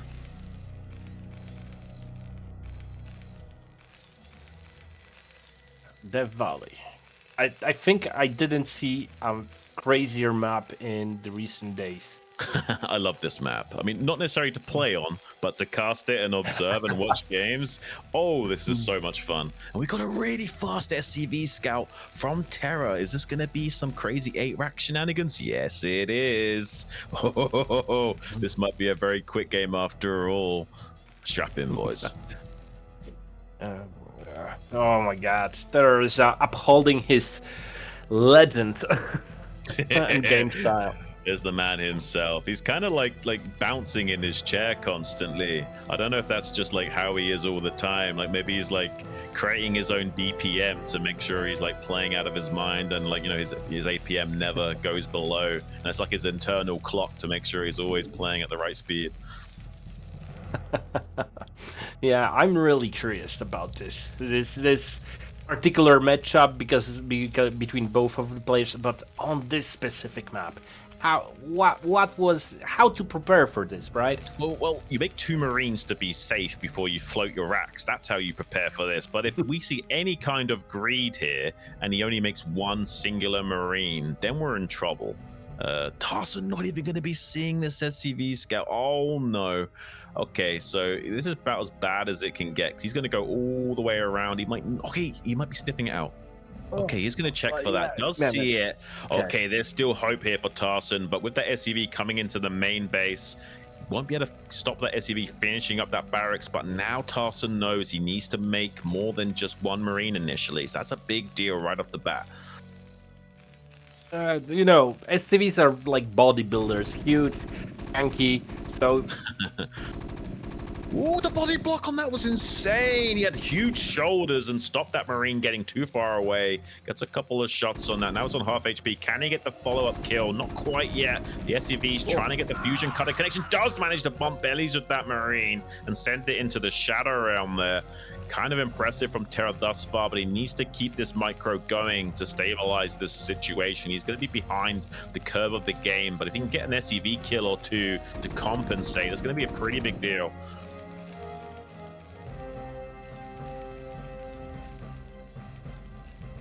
Looks like he's going to be unsuccessful in getting any further damage. So just 1 Marine kill for Terror, as well as maybe a little bit of slowdown on the mining for Tarson, in making sure that he didn't just straight up lose. I mean, this is when you're gone. Yeah, I think it is. Especially, you know, at this map, it's a little bit difficult to keep your high ground.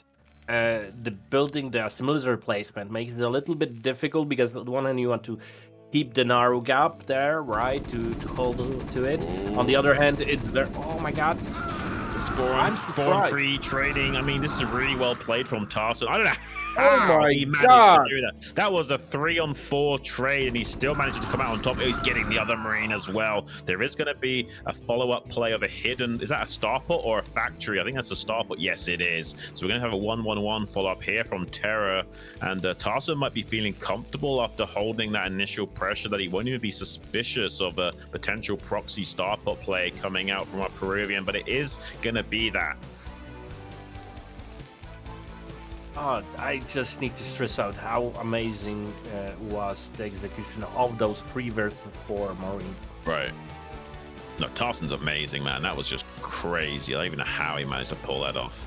Hopefully he can turn around this Vulture to save the day on finishing up this CC. It looks like he's not going to do that. Instead, going to delay the CC so his Vulture can remain aggressive.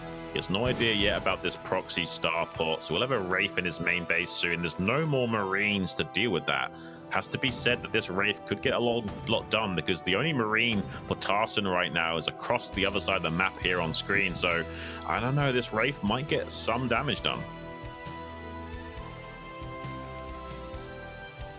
I was thinking for a moment that maybe, just maybe Tarson would think, okay, this came from somewhere after time and scout for other things. But now he knows. Now he knows that there's that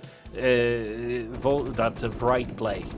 Yeah, here comes TerrOr with a tank timing as well. If there's mines, he can easily shut this down. But without mines, this tank can reign supreme and push these Vultures all the way back. And there is an armory currently building in the main base for Tarson, but it's not yet finished. He's trying to land this barrack so he can maybe produce some anti-air units to help deal with that Wraith. We'll eventually be able to start making Goliaths, but not before this tank starts knocking on his door. See a little bit of a lag. Oh my God. There is a tank coming out for Tarson right now, but Wraith tank is very hard to deal with. 1-1-1 has such a powerful timing, and if you do manage to get a bit of tempo by killing the Marines off early, it becomes very difficult to stabilize. And you can see TerrOr is just pushing that issue right away with that tank. Even though it's on low HP, it's going to be hard for him to handle this pressure with just Vultures alone. And now he has to make a decision. How many Goliaths and tanks do I make? Because now he needs to make enough Goliaths and anti-air units that he doesn't just die to these Wraiths, but also needs to have enough tanks to defend against the tank timings of TerrOr. So TerrOr has so much tempo coming forward right now. More tanks are coming in. So even though if he will manage to kill that one tank in front of his main base, 2 more are coming in. Yeah, there's no real easy answer for Tarson to deal with this. He's going to have to just hold the high ground and hope for the best. He needs to make Goliaths with one factory and tanks with the other, but that will not be sufficient.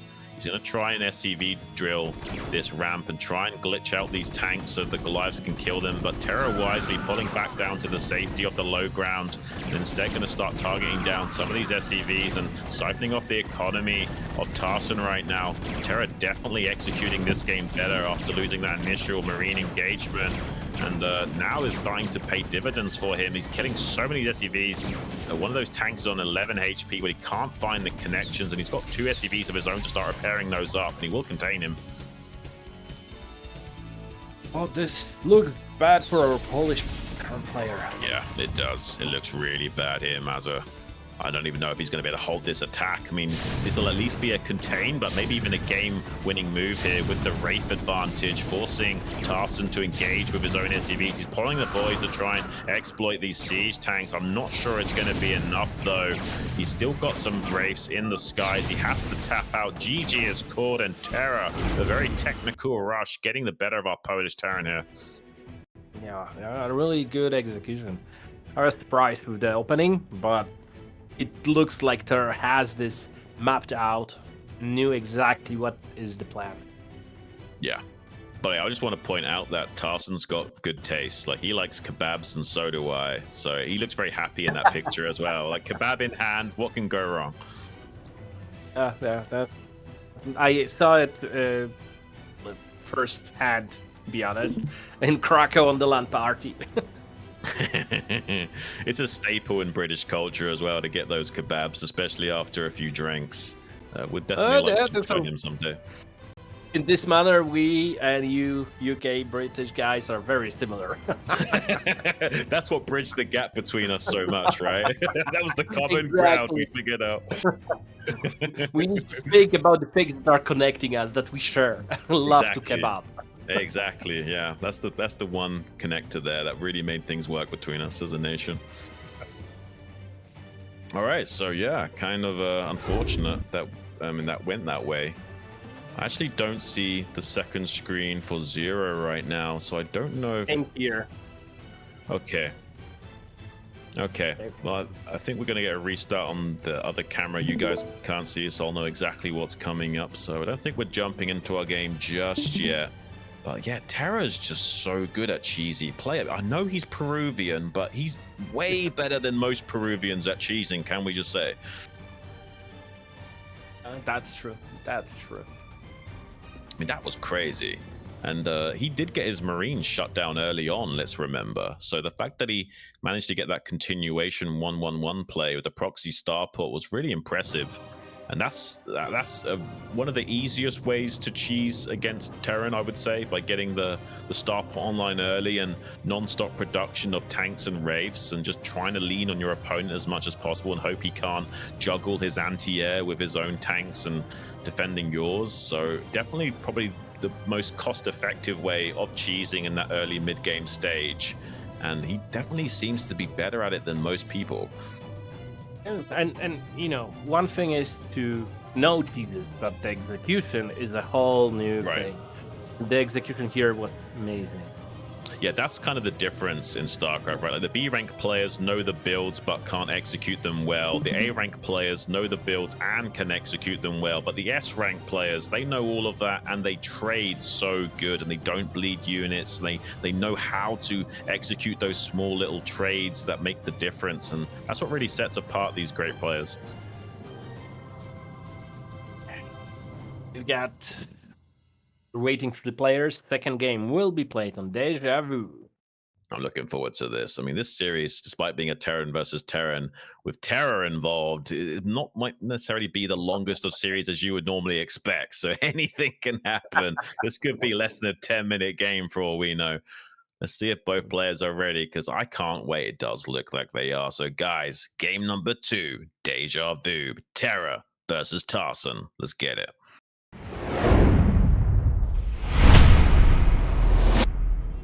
And we've got Deja Vu, as it was mentioned, and TerrOr as the blue Terran in the top left side of the map, whereas Tarson, red Terran, bottom left side of the map. Yeah, What's your predictions? So, about the map. Go on. This is a little bit, I would say, if I would have to choose, I would choose that the map is a little bit Tarson favorite. It's a big map. It's an open map. It's a macro map, and the A engine of Tarson is amazing. So I would favor a little bit Tarson, but you know, it's small percentile. I don't mind rooting for different players. I'm going to be rooting for TerrOr just because I think historically speaking, he is way better in this mirror matchup than Tarson is. Like, Tarson is really good versus Zerg. He's pretty good against Protoss, but I've never really been impressed with his mirror matchup. So I think we might be seeing that occur here. And I think that TerrOr is just slightly more superior in understanding all these little timings and niche things in the mirror matchup that Tarson maybe struggles with just a little bit here. So I'm more than happy with you to root for Tarson. I'll root for TerrOr, but I have a feeling I might be right about this. We'll see. We'll see. I'm really just keen to see the game. That's the most important thing. I mean, just a great game I'll be happy with too. I feel that way when I cast the ASL as well. Even though I have got a favorite player almost every single time, I mainly just wanted to go to Game 7 in those Best of 7 series and just see as much craziness as possible. And recently it's happening, right? A lot of games are going to Game 7. I've been bouncing for joy every single time. There's some nights I struggle to get sleep because I'm so excited with the cast in the morning, you know? I feel like a kid at Christmas that can't wait to open his presents. Yeah, and thanks to your cast, I'm really enjoying the games, the ASL games. It's more, as I said earlier, it's my morning routine to just grab a coffee, open YouTube, and just check. Okay, there is a new game, new series. Well, thank you so much. A quick shout out. We do those live over on superlive.com/SCTVEN. If you want to watch it at the same time, the Koreans are actually playing them live. We do that, and then it gets uploaded later on the StarCast TV channel. I really do appreciate that, man. Here, though, it looks like we've got a quick gasless bunker expand from Tarson, trying to get away with a little bit of eco greed, whereas TerrOr going for a much more middle of the road opening here. So maybe this is just what Tarson needs to edge out a victory against TerrOr. Just slightly a little bit greedy.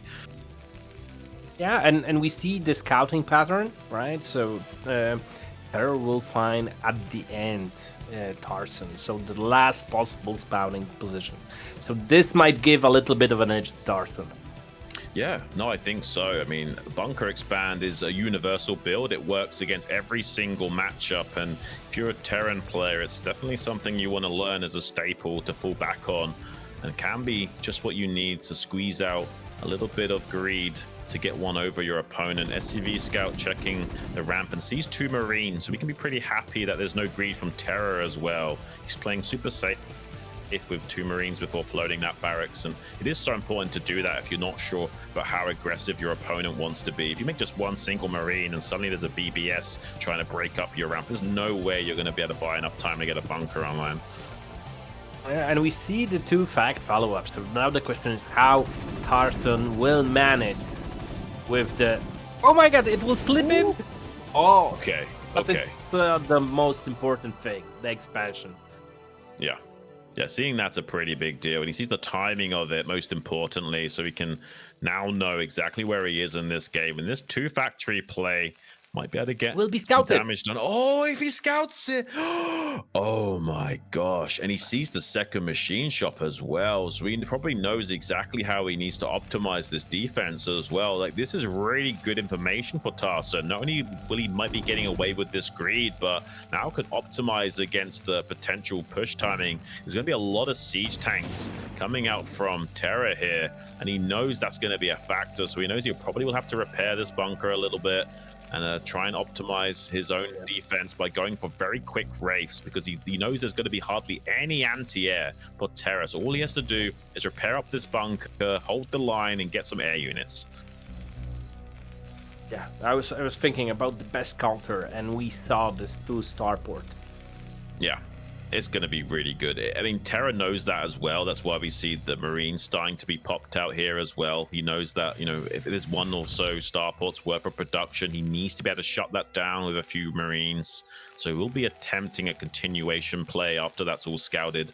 He can pretty much assume that there will be at least 1 starport being made, and he's going to try and repair and pull the boys now. He's going to actually throw the boys right at the siege tank. It's not a bad idea. Unloading the Marines as well. Can he snipe this siege tank? Tarson is going for it right now. I don't think there's enough DPS to kill that tank, but it actually might be. He actually eviscerates the rest of the units. The tank does go down. That's a crazy hold from Tarson. And the second tank does arrive, but Tarson's got a tank of his own now. The bunker is still alive critically.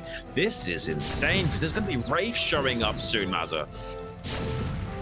Yeah, and oh my god, TerrOr decided to float the barracks to increase his sight range. Yeah.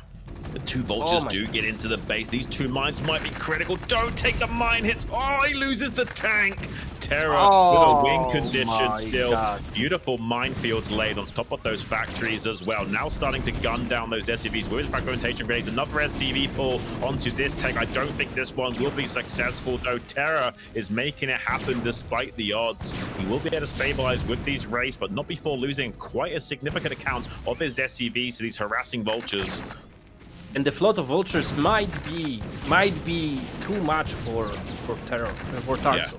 For Tarson, yeah. No, definitely. Like, he's losing so many SEVs right now. TerrOr is making it happen while laying siege to this natural expansion. And the armory just finished up as well, so we can start making a pair of Goliaths to come down here and secure the win as well. Look at these mines on top of the factories. There's not much Tarson can do with his own factory count. He's purely reliant on these Wraiths to get the job done. TerrOr knows it as well, so he's going to kill as many of these SEVs as possible. And meanwhile, we'll produce a couple of Goliaths back at home.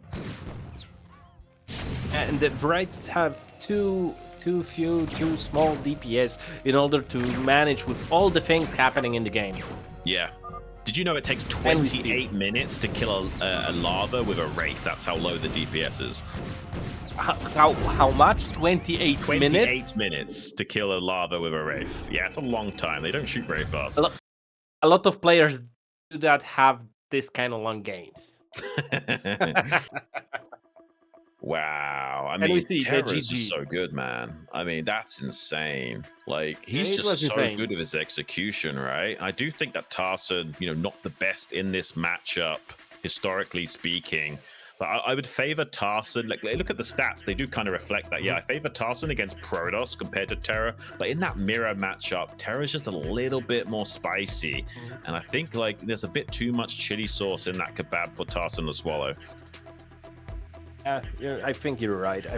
But either way, this was a small thing. If the tank would be on the entrance and didn't let those vultures slip in, the game might be totally different. But as we said, the good players from the best players, the difference is in detail. Those small things. Right. No, you're completely correct with that. TerrOr, though, going to be joining the round of 20 as our first victor of this Group H in this evening. Now we've got the losers match coming up in just a few moments here between Spine and HBO, and whoever wins out of those two will be facing off against Tarson in that loser bracket. I'm excited for that. That's going to be a really great TVZ no matter who it is. Yeah, you're right. But I would like to see HBO versus Tarson. HBO, That would be yeah. interesting. That we can I'm agree really on, curious. that's for sure. Yeah. He but looks pretty still, good but already. still.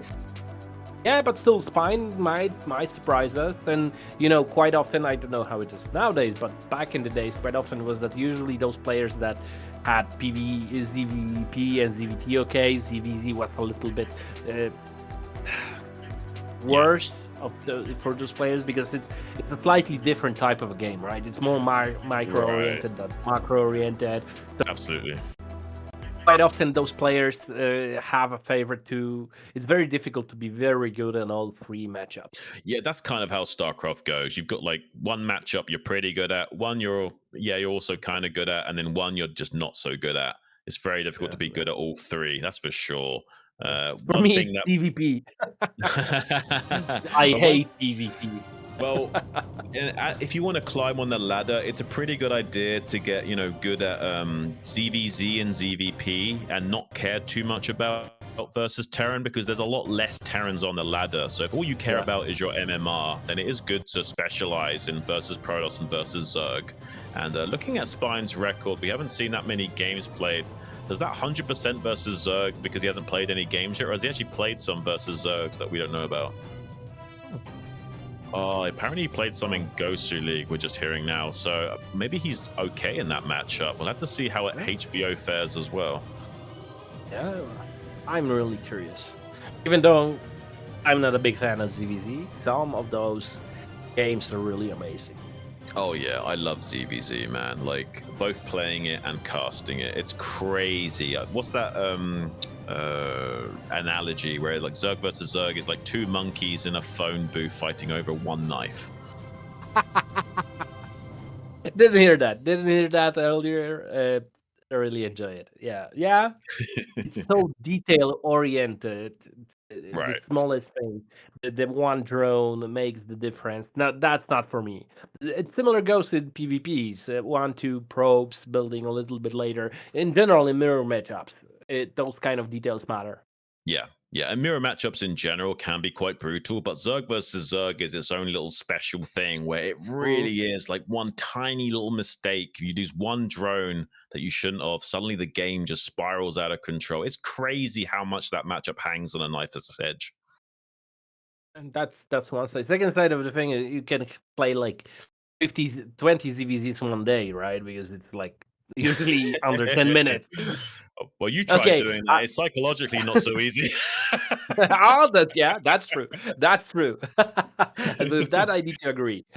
Yeah, it's very intense. It's very quick, very intense. And at the pro level, actually, they figured out the matchup so much that you occasionally see Hive games. You know, like it's not that uncommon these days for it to go to that Hive play where you see Devourers and Plague and Lurkers and Darkswarm. We even saw a game from Action where, because of it got so insane, there was actually Ultralisks, because it turns out Ultras are pretty good under Darkswarm when there's Lurkers involved. I need to then check it because I'll be honest, I see ZVZ, I skip. There are some crazy games these days where it goes to Hive, though. It has to be said. I need to check that out. That should be really nice. No, you should. Okay, we're just waiting for HBO to show up, I think. Yeah, go on. Exactly. Yeah, I want to say that we've seen a lot of mirrors the decision point, right? That makes the build order work, not work. It's a little bit put later in the game, whereas in ZVZ it's early, right? You play one player goes 9 pool blind because he didn't scout your opponent, right? Whereas the other plays 12 hatch. It's very, very, very difficult. But what's so crazy is there's so many things in between as well. Like there's even overpool. Like you can go overpool, for example, and send one Zergling to scout, see if he's 9 pool, and then if he's not 9 pool, you can make a drone in a second macro hatchery. And if he was 12 hatch and he goes spores, well then you can flood Zerglings instead of going moves. There's so much craziness that can occur in ZVZ. It's insane. I love it though. I love it. But you won't sell it to me. No. I'll look up the game, but let's be honest. Yeah, but both to cast and to play, it's pretty nuts. Like, I feel like I've just gone to the gym after I cast a few of those games. Kind of intense. I've got that with ZVZ. Sometimes I'm playing with Zero, and it's like in the evenings, and Zero says, okay, I've got like time for 3 more games and then I'm playing him, and after 1 game I'm tired, I don't want any more. It is like that, and sometimes people just can't handle the amount of energy you need to play like 5-10 games of StarCraft in a row. Some of us can, some of us are more gifted and they can handle playing dozens of games throughout the day, and they usually succeed the most because they can grind out more and get a lot more practice. But we are currently old. So it's very difficult. Yeah, okay, my wrist guys, doesn't enjoy that anymore. Okay, we've got players already. We're starting on Polestar, EVZ. We've got HBO in the top right side of the map, whereas find the red Zerg in the bottom left side of the map. Okay, so let's see what we get from these two guys. I'm curious where their heads are at. If you feel like you're just the superior player, you can go for like a 12 pool or overpool and kind of hedge your bets a little bit and try and outplay your opponent and make up whatever small build order losses you might run into. Sometimes though, throwing down that 9 pool can be a great way to set the tempo in game number 1. You don't necessarily have to go speed as well. Could be a 9 pool lair. Yeah, I saw those kind of games, and I'm curious. How do you think this? Because it's cross. Well, if I don't know how my opponent plays, then I'm probably opening overpool first, and then kind of feeling out my opponent and trying to outplay him from a deficit. And then in game number 2 and 3, we'll probably mix it up and throw out like a 9 hatch or a 12 hatch or a 12 pool or something. It's like going to be a 9 pool here from Spine. And so from HBO, both players favoring that. Yeah, I see that someone in the chat just wrote that both Spine and HBO have really good ZVZ. Oh, nice. Okay, I'm looking forward to this now. I hope you're right, guy in the chat. Yeah. Now the main question is, will they be going full both speed, or one of them going lair first? You don't really have to go 9 pool speed. You could get a fast lair here and try and make things very difficult for your opponent. Yeah, but we see the mirror opening basically both players played the same thing. Yeah. So there's that equalizer. There's no build order advantage. Now the decision, let's see.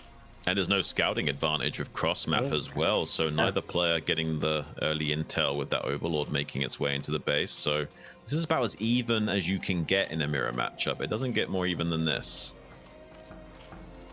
Both players favoring speed as well. 2 drones on gas for Spine and 2 drones on gas for HBO. So the same exactly mirror thing. Yeah. Yeah, and both players are running down their ramps just in case there was a hatchery first or something from their opponent to potentially punish that. This is about as mirror as we can get. They're going to intercept each other. One Ling split off, though, for HBO, so Spine has the advantage of this 6-on-5 trade, potentially going his way. Gets a few claw connections on that first Ling as well. So very slight lead for Spine, but it really is like a razor-thin margin. It's not significant. Look, what's going on here? We see a layer or HBO, yeah, both players and will both be getting layer. Yeah, that's for sure. We can definitely expect that with 2 staying on gas after the fact. The question will be who wants to pull the trigger on maybe being a little bit aggressive with their Ling speed timing. If one player is slightly better at micro than the other, it could just come down to these Ling shenanigans. It looks like Spine trying to get a sneaky run by, but HBO shutting him down, pushing him back to the natural 3rd location. Trying to stay active with these Lings and make sure there's no contingencies of Zerglings trying to run by into his main base. So far, HBO on the defensive. A little bit of miss rally with that drone. Oh, some pretty good connections already. HBO getting a slightly better initial engagement, forcing Spine to back away. Does seem like HBO is the guy that's being more defensive at the moment.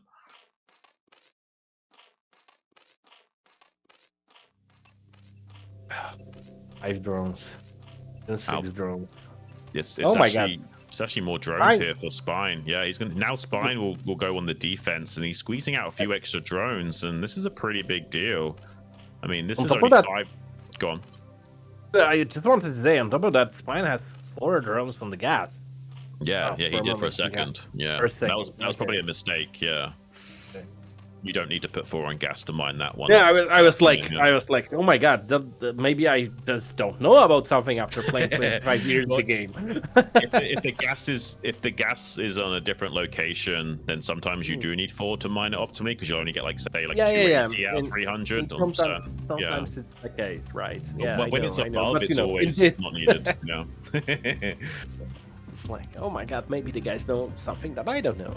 Well, there was like an island map back in the day. I can't remember what it was. Was it Gorky Island or something? It was like a map where if you got one of the positions, you had to mine 4 on gas, and the other guy didn't, and you just were in trouble every single time getting that position.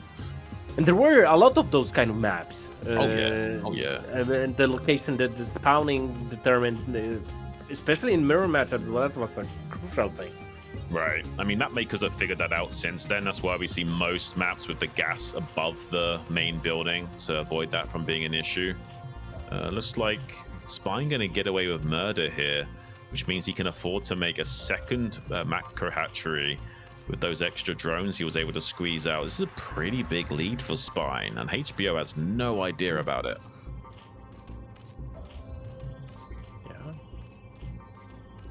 Where did the minerals go, right? It's a mirror matchup. Well, he now can start to put the puzzle pieces together. Once that Ling comes up to scout how many Lings are holding the line at the ramp, he can start to figure out, okay, you've got slightly less Lings than me, which probably means you squeezed out at least 1 or 2 extra drones. He doesn't know if that was so significant that he could afford a macro hatchery, but in this case, that was the case with how early he made those drones. Okay. Larva advantage will be, I think, a big thing, right? Oh yeah, big time. And you can't really do much besides just hope for the best as HBO here and try and out micro him.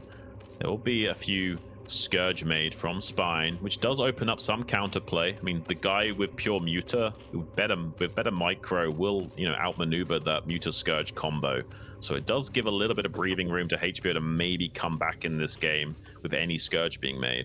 But overall, he'll be able to flood Lings as well as Mutas, and it kind of is a bit annoying to defend against potential the Lings getting into your base while you're also defending against the Mutalisks. And if even just one drone goes down to those Zerglings, I mean, all 2 Zerglings do slip in for HBO here. Does get a drone. That's a big deal. That's a big win. And he wanted to make a sunken colony behind that as well. So now he's 2 drones down, not just 1. That's a pretty big, sizable lead here. Can he get a punish, though? He's starting to break the wall in of HBO. Spine trying to push the issue with his lava advantage. Does find some Scourge connections for HBO, though, so he is winning in the air right now. Can he get the other Scourge connection? He does. That's a pretty big win for HBO with the defense advantage as well. He's completely winning in the air. Oh Spine has to tap out. That's such a big turnaround for HBO. Amazing. Amazing. I think that the defender's advantage kicked in here, right? Because the score just jumped in. We didn't see too big of a micro battle from many of the players. But on the other hand, the advantage of HBO from the bottom, he was able to shoot, I think, twice that one of the mutas, but it might have given him the edge. Yeah, and his own Scourge were popping out just in the nick of time as well. That's one of the greatest things about Defender's advantage. A Scourge builds so much faster than Mutalisks do. So it's actually better to make pure Mutas, wait for them to start being aggressive, and then you pop out like 1 or 2 pairs of Scourge, and then you've got a big power spike, because there's no way their Mutas are going to be reinforcing anytime soon by the time your Scourge are done. So that was really well calculated from from HBO to find the win condition there, despite being down in production. I mean, there was a lot of extra lava available to HBO in that game. Really impressive.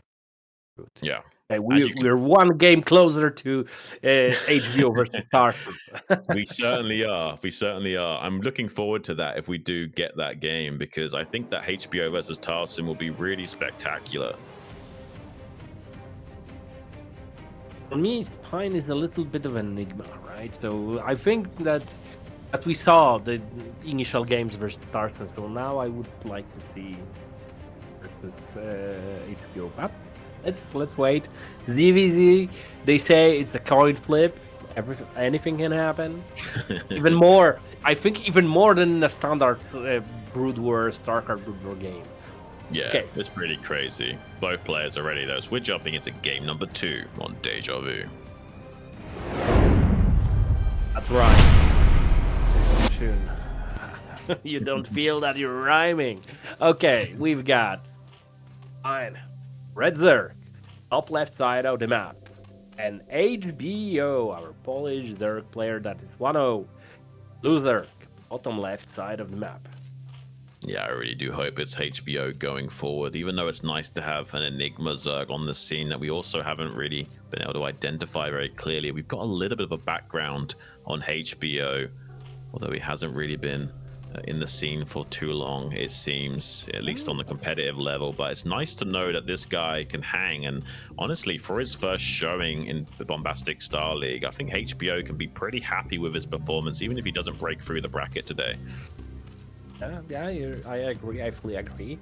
And you know, that's amazing that we still have players that we don't know about. Right? Yeah. That means that people are playing the game. Dead game. I think that's a bit of a misnomer for StarCraft. I think this is definitely not going to be a dead game for some time. I just think this game is too retro of an RTS to go away forever. I imagine we're going to be having it for at least another 5 to 10 years as a bare minimum. And I think once people realize that, you know, graphics aren't everything with some of these newer games, those kids growing up now are going to wonder what's going on elsewhere in the scene and where did competitive gaming start from. And once they realize that this is the absolute granddaddy OG, the godfather of gaming, they might be turning their eyes to this. Yeah, I think that, and 2 other factors I think are supporting it. One is supporting, the other is a little bit difficult. Because for the entry level for StarCraft to play really good is very, very high. Due to the years that the game has been alive and the expertise that the players have, it's very difficult to just jump in and be good, right? It is. That's one thing. But on the other hand, right, the thing that determines the popularity of the game nowadays is a little bit the money side.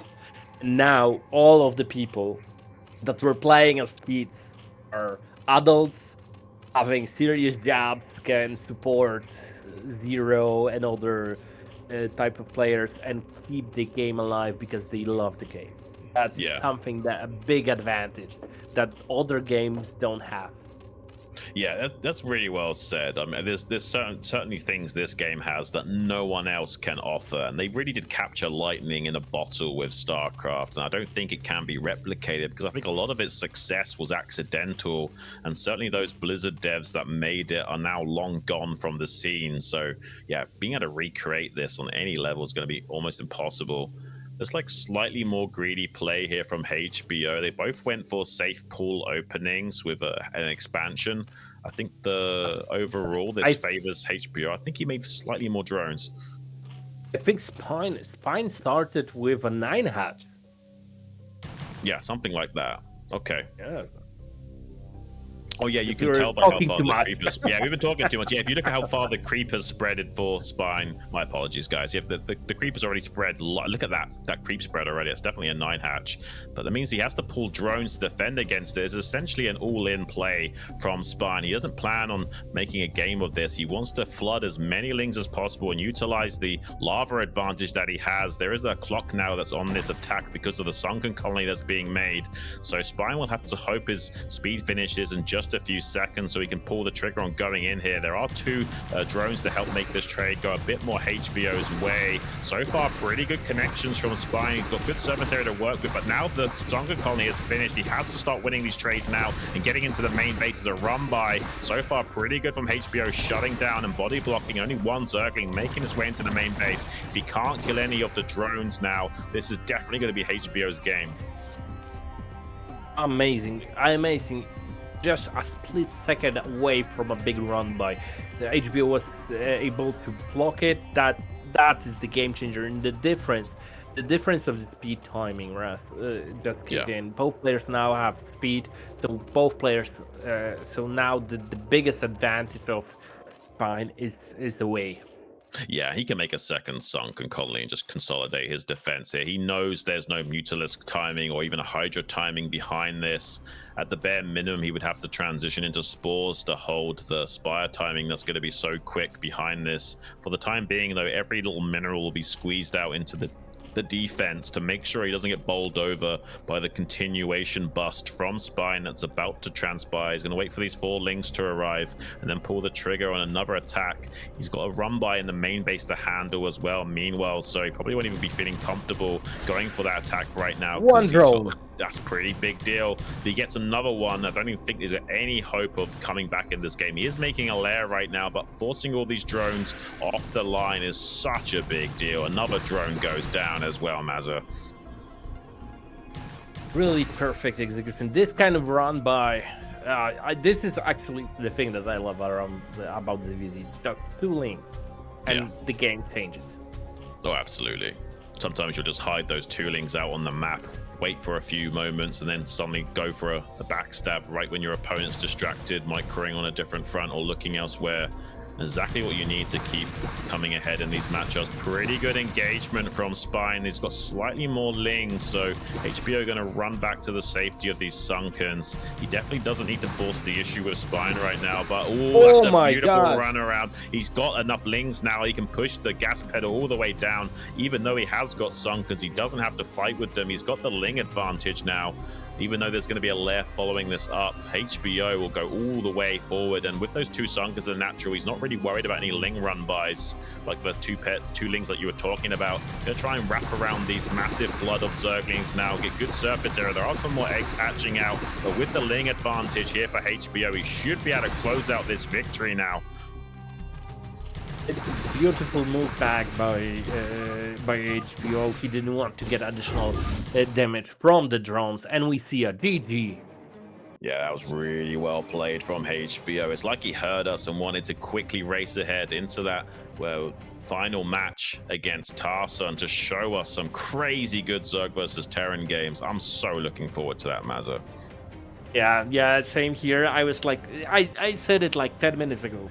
because it was only video game, right? That I want to see Tarson versus HBO. I'm really curious about the game. Yeah. I don't even know How what's going to dreams happen come between these two.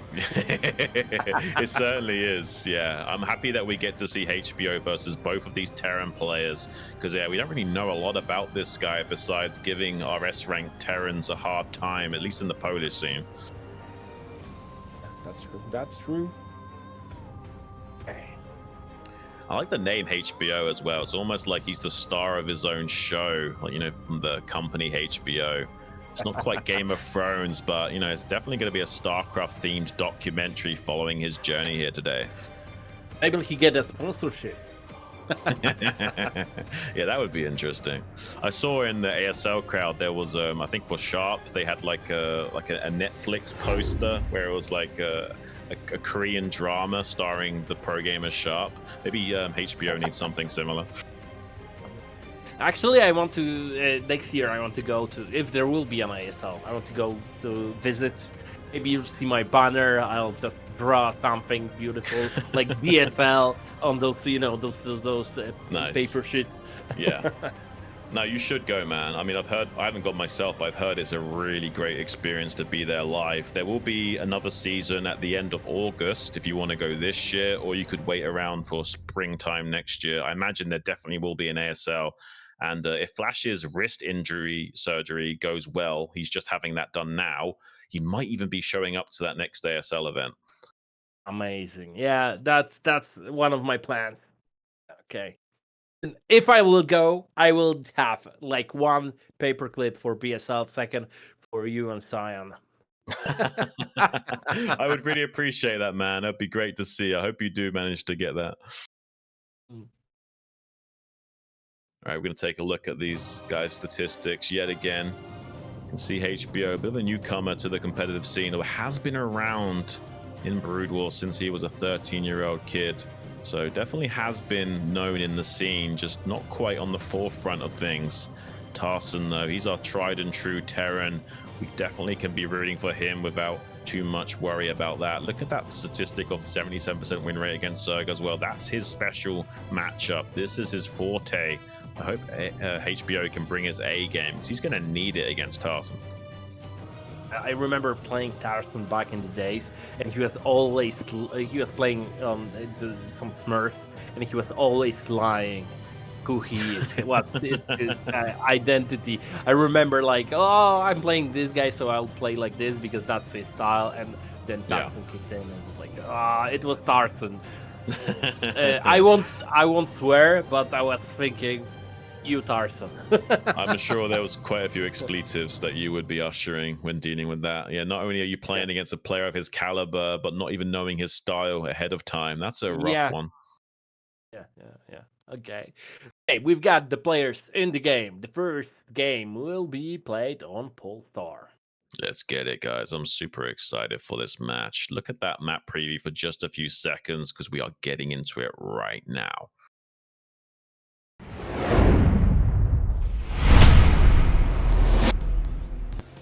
Yet again, we've got a TVZ. Today's is, I think, if someone loves TVZ, it's Christmas for them. So we've got TVZ Tarson versus HBO. Tarson as the red Terran, bottom right side of the map. And the blue Zerg is HBO, our new up-and-comer as the blue Zerg. Yeah, and it certainly is Christmas for me. I don't know about you guys in the chat, but I'm loving it. And definitely nice to see HBO, the newcomer to the scene, debut and give us some really great games. I hope he can at least go the distance against Tarson. I don't necessarily care if he wins here, but I want to see him go the distance and go all the way to Game 3 at least. Yeah, same here. So, being fully honest and transparent, I think that taking into consideration who HBO is playing against, Tarson is the favorite here. But saying that, amazing games always are welcome, and we are counting for that today. Yeah, I do think that Tarson will be taking it down and joining TerrOr in that round of 20. and adding more Terrans to the list of already great players that are going to be waiting there. I believe we've already got 4 seeds. That's why it's around 20, because 16 of these guys will be making it through from this round of 32. But then you've got those 4 seeds to add on to the list, so we'll be around 20 they're going into. Yeah, the Terrans are, I think, in the minority in but taking into consideration the caliber of the Terran players. Yeah. Me, who for a lot of the time were like destroying the scene, but now, of course, it's not possible. So, Terran additions, Terran players are a nice welcome. I love EVT, so yeah, always loving to see those kind of games. Yeah, we just got a little bit of an overlay a few moments ago there of the groups in the round of 20 and those 4 seeds. There it is again. You got Crossy in Group A, Ziki Group B, DeWalt in Group C, and Bonnie in Group D. That's going to be a 5-player round robin best of 1 style. That's why you've got these 5 slots. So that's going to be absolutely bonkers crazy. I'm looking forward to seeing what happens between those guys.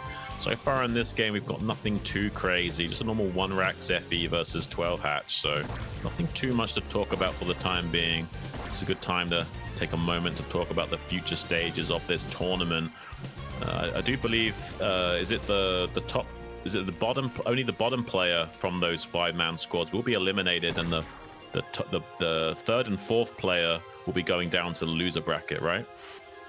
Yeah. Yeah, I do believe that is correct. Confirmed by 0. It's good to have the man in the ear giving you the confirmation. Yeah, that's always good. That's always good. Okay.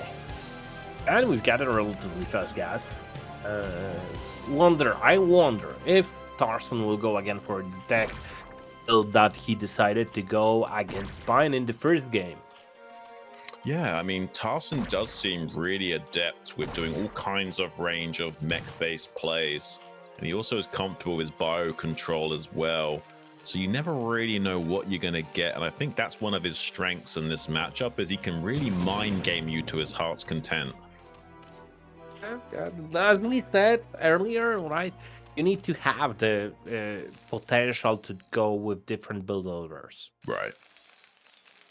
I mean, StarCraft is more like poker than chess in that sense, where it's much more about range of play because of that, style of incomplete information. You can't just see the whole of the board. So just being able to threaten the potential of something is as good as actually having something.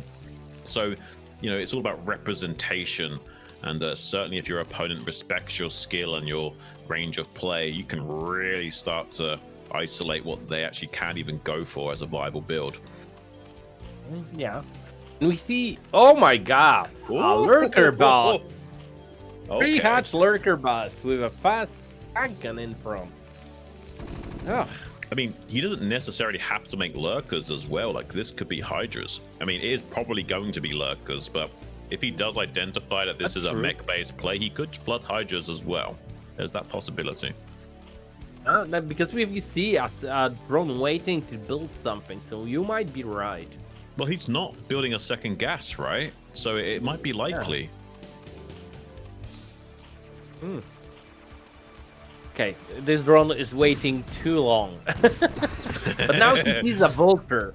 So he knows that this is some kind of tech opening.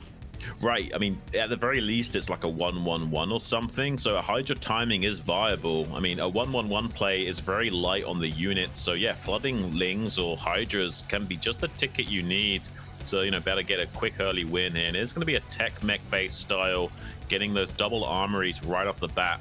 As we saw, Tarson likes to mix it up. He's not, shy from throwing down those additional factories rather than that starport to prioritize his tech even more. And kind of like, having his cake and eating it sometimes and getting those quick upgrades, but also getting a lot of production behind it. Late gas makes me think that this might be some kind of Hydra timing, maybe? Yeah, I think so. Maybe a Hydra Lurker play as well could be potential. He's actually going to surprise Tarson a lot. So he hasn't really gone for anything like this in his entire games this evening. We've got the link speed, maybe catching this vulture, so there's no scouting potential if he can catch this as well. Especially that there is a drone on the third base location, so he might decide to. Not the drone already had. So killing this vulture, the scouting vulture, is keeping in the dark Tarson. Yeah. And we see, the speed Hydras. I think I like this. I mean, he has a wall in to work with, but this can work really well. He'll be making primarily Goliaths, and it'll be a long time before a tank on siege mode can be ready to hold the line against this. Might want to start slow boating. Or if he gets this overlord, it's a pretty big deal, because then mines might be also viable. And you also want to keep that alive just in case it's a potential Cloak Wraith follow-up. Doesn't actually get the snipe on that overlord either way, and won't be supply blocked too much. So we'll be able to make a lot more units behind this once he starts to pull the trigger on his aggression. And the fact that these Goliaths are so far forward, I think that HBO is about to destroy Tarson. He's surging forward right now, Mazza. He's going for it. He's starting to target down some of these Goliaths. There's no way they can get back to safety. He's trying to push them to the north. Pull SCVs off the line to body block the choke point. I'm not sure this is going to be enough. He's not only going to kill so many SCVs, but potentially kill every remnant of Terran forces out on the map. But it's going to be no hope for Tarson holding this attack. Perfect read by HBO. This opening, I'm wondering if he knew, if he studied Tarson's opening, right, or did he read the game? I think a bit of both. Amazing execution. I think a bit of both. I wouldn't be so surprised if he, in his downtime, checked out the stream a little bit and saw what was going on with, Tarson's style, how he was playing. He saw the fast on the Metropolis on game number 1. Against Spine. He saw he liked to go for that fast double armory and then go into full factory Goliath as a follow-up, and he would have then been able to figure out, hang on a minute, if he's going tech mech, he can't really afford to make that many units, and it'll take a long time before that third and fourth factory will even be finished and able to start producing units. So most likely he won't even have enough critical mass to defend with. Saying that, amazing execution, perfect read.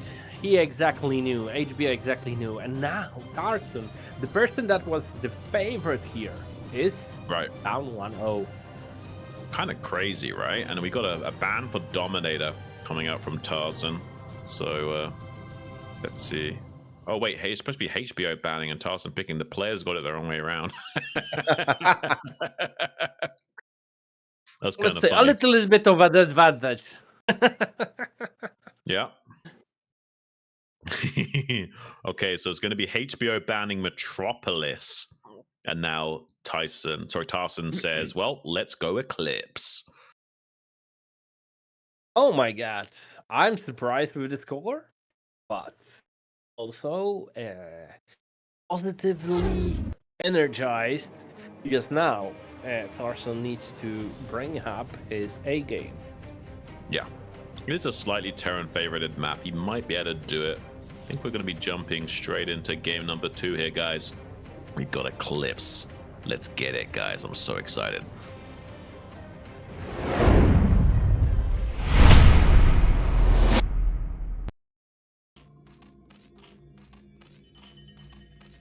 Eclipse, game number 2 between HBO and Tarson. HBO spawning in the top right side of the map.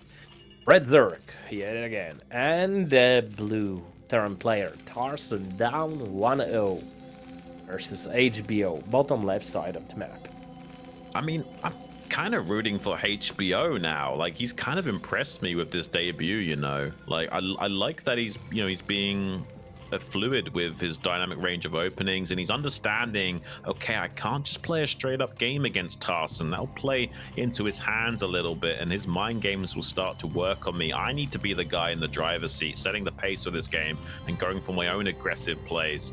And I wasn't necessarily needing to win right off the bat as well. He just needed to do a lot of damage to Tarson. He had an expansion coming up. He could have transitioned still. So I like this play from HBO. Yeah, I would say that I still root for Tarson because I know him personally, but still, I really like the way that HBO played, and I want to see yet another game. Yeah, well, it's okay. We can root for different people. That'll make it more interesting. I'll be rooting for HBO so far, but I do hope it goes to game 3 no matter what happens. So it would be cool to see if Tarson can bring his A game and equalize right now.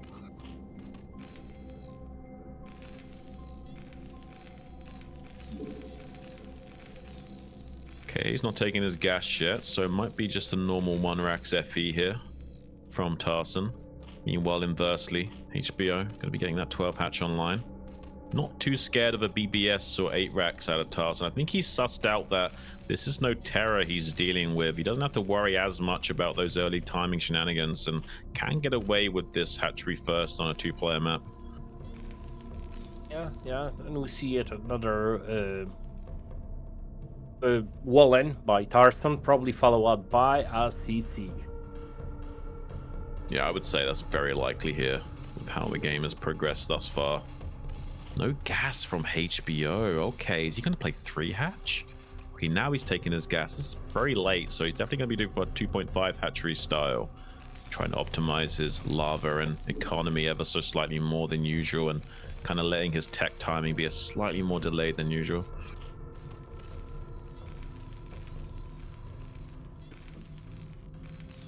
Okay, we've got a full wall-in by Tarson. Like when I see this kind of wall-in, I always think the left side isn't tight. Sorry, the right side. The right side. The right side. Yeah. Well, it depends on how far where the barracks or gateway is aligned. Like if the barracks or gateway is too far north, then actually the Zergling can fit on the right. It has to be perfectly placed so that the Zergling cannot squeeze through. And actually, the Zergling can still squeeze through up until the very bottom of the barracks, if that makes sense. You see where the Marine is now? So it's not tight. No.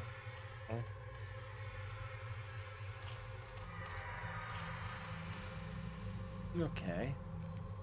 Searching. Oh, will he be able to catch? Oh, he will be. It looks like it. I think so. If he shuffles perfectly, okay, no, maybe not. It's very close. I think he might, if the vision's favoring him. Oh, it's one close. Yes, he does. Oh! Just barely. I thought he would with the trajectory. It looked like he just barely had it. And as long as he doesn't mess up the stutter step by getting those Marines, like, shuffled forward and making sure he didn't have too much downtime in between steps, does have the kill on that. And that's a really big deal early on. HBO going to be feeling the pain after losing that Overlord, I can assure you.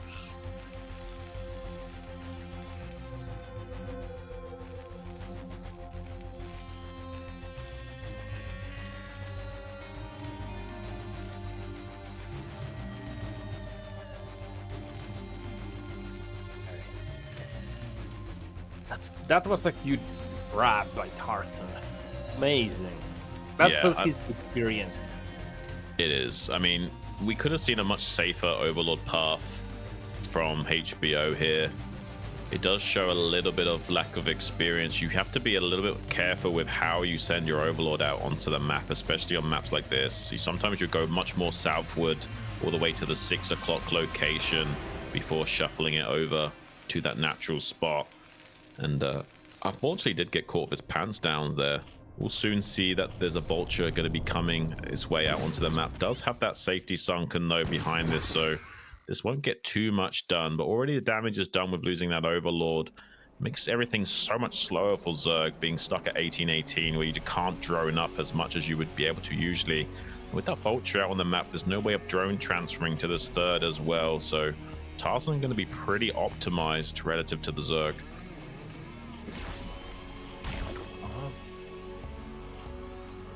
Tarson tried to slip that vulture but didn't manage.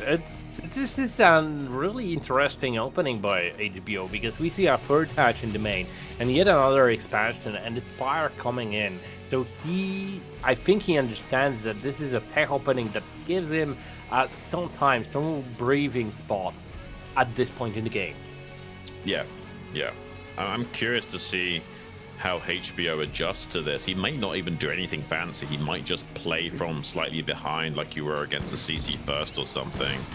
And being pretty good, this vulture does take another tentacle from that sunken colony on it. Will be easier to clean up by those muters. You really do need to kill this vulture so early on so you can do drone transfers and take additional bases. But luckily, HBO got a drone out onto the map early on, and I think he's building a Hydra. Is that a Hydra den at the third base right now? Yeah, it is. Yeah, it is. Okay. He might be able to confuse Tarson here, because Tarson might be thinking this is going to be a normal play from HBO, but it's actually going to be a very quick transition. He's only going to make like 5 to 10 mutas max, and then have a very strong transitional point after the fact. And Tarson might get a little bit comfortable with his game state and kind of not calculate this possibility.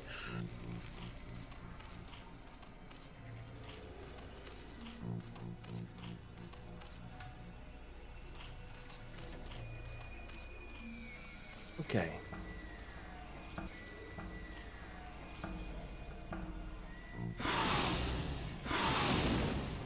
I mean, the SCV's not even going to scout it. Yeah, I mean, but he doesn't even know about the timing of this third base. So as far as he knows, there isn't a third base. He can be pretty sure that there might have been, but he doesn't know for sure, right? Yeah, so this is looking amazing for HBO. Because he has a 5th hatch coming in, and Tarson does not know about the expansion. Yeah, I mean, he's probably assuming he's expanding now, but not that it's already been saturated for a long time. You know what I'm saying? Like, this was a very fast third, and usually the Vulture denies the third coming up for quite some time if it's a normal mech opening. But because of Tarson's timings, he was able to squeeze out a drone onto the map and get that going. The SCV does see the transfer of drones, so he now knows there's a base somewhere down in that bottom right pocket, but he doesn't know how early this is going to be set up, and this sunken will hatch as well, so he probably won't be able to see the exact drone count on that mineral line. Oh, he's squeezing in though. Oh, he might just barely see it. He sees it. That's a big scout for Tarson. Yeah, a little bit late, but still big. This gives this puts a big time clock on Tarson and his move out. In the same time, HBO's in a good spot.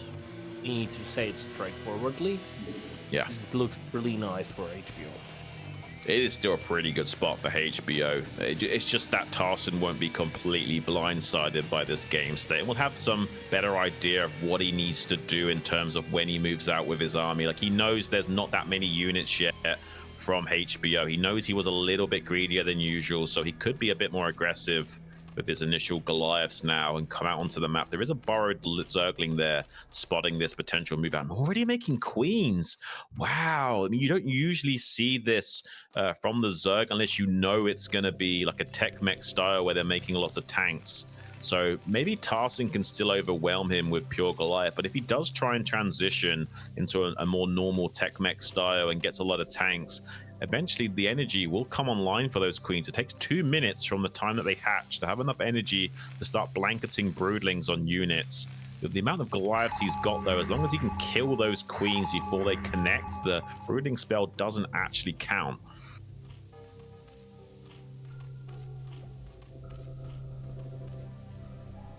Oh my god. And oh Barrow, really. Ooh. I really love that. You see Barrow very rarely. Each time I see it, I'm just loving it. I mean, I'll sometimes pull it out as a cheese against Terrans, where like I'll use it against their normal 5-minute move out timing, and they don't expect it. But he gets one vulture into the back of this base.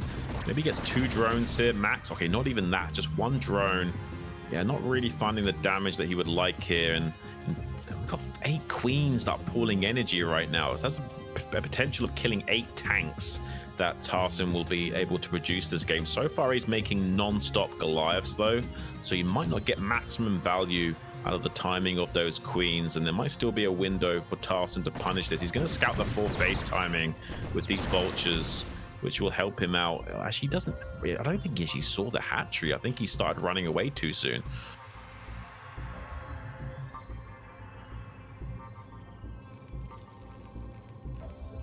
But yet we see another expansion for Tarson. This might give him some edge, this kind of boost that he needs currently, being back for such long, or rather not being aware of the expansion of HBO. Yeah, I mean this is pretty good expansion timing from Tarson here. He's being a little bit slowed down by this borrowed Zergling. There is a science vessel now to help clear that out, but look at this distraction tactic from HBO, keeping the army focused down here, so he's not actually clearing out the Zergling yet. He's really distracting Tarson and kind of sandbagging the efforts of this expansion attempt. It's going to be a long time before he actually starts mining from that. And we see different armies, different small pieces, small armies going in different places for HBO. Actually, this small amount of units for TerrOr. No, Tarson. That's the problem. TerrOr and Tarson. Yeah, it's kind of a hard to balance the names of these players today. A little bit of a tongue twister in this group of BSL. Finally going to start to land this command center. It's been a long time coming, though. Maybe he sandbagged this enough that he can still make it work. He's looking pretty healthy on the map and the supplies. He's got his own 4th base now online. Just needs to get some drones made to saturate it. And with these tanks starting to come out onto the map, they have got 2-2 upgrades, but there's a lot of queens that were banked up. So if he can execute a good clone on these broodlings and come in all at once, he might just better bowl over Tarson right when he thinks he's safe. I think he might, because the queens already have max energy. Yeah, they'll easily have 8 broodlings. Yeah, for sure. Like, there's not much that Tarson can do about that besides killing the queens as they fly in. And even if you do start to cast the spell and the broodlings are flying across the screen, unless they actually hit the tank before the queen dies, it doesn't count still. So with good sniping with those Hellfire missiles on the Goliaths, you can deny value on those queens still. I just don't think he's got enough tanks to make that a reality right now. He'll instead need to rely on a beautiful EMP or something.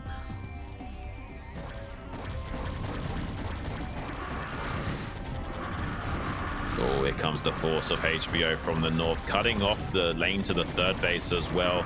Tarson's starting to fight the army head on. He has got a pretty sizable army. D-Matrix coming on the Goliath on the periphery as well. Hasn't yet come in with these queens. He could pull the trigger if he wanted to in a second, but he hasn't yet done that. He's kind of just allowing his Hydras to trade off most of those Goliaths first, and then he's going to pump out a lot more units and then come in for round 2 and clear out what's left, most likely.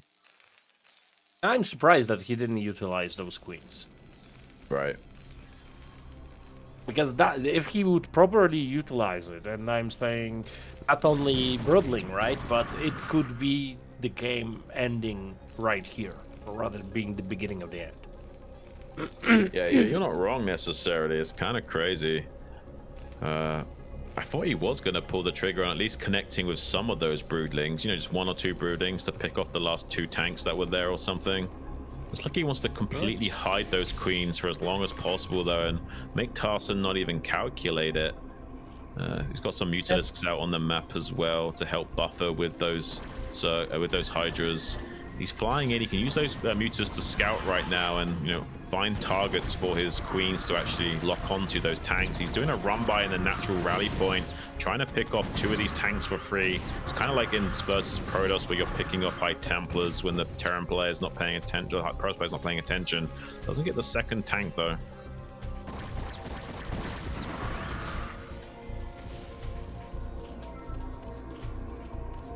Okay, more queens. I'm a little bit afraid about this game state. On one hand, we see that HBO is expanding really aggressively, and that's good for him. But on the other hand, oh my God, yeah, queen, 1 queen, 2nd queen. Yeah, I mean, he is going to eventually start broodling in these tanks. I feel like he's doing this too late, though. I mean, Tarson still has a chance at holding the line now. He's got his 3rd base saturated for quite some time. He's got like 7 factories worth of production. HBO, if he keeps expanding, he will eventually smother Tarson if he can prevent him from taking his 4th base. Yeah, I don't know if... Go on. Because, you know, I wanted to just say that HBO is giving breathing space to Tarson. Tarson has a huge macro capacity, but still, there are a few tanks, a lot of queens. sometimes you do give them breathing space. They can come up to this 4th base location, and that's when you hit them.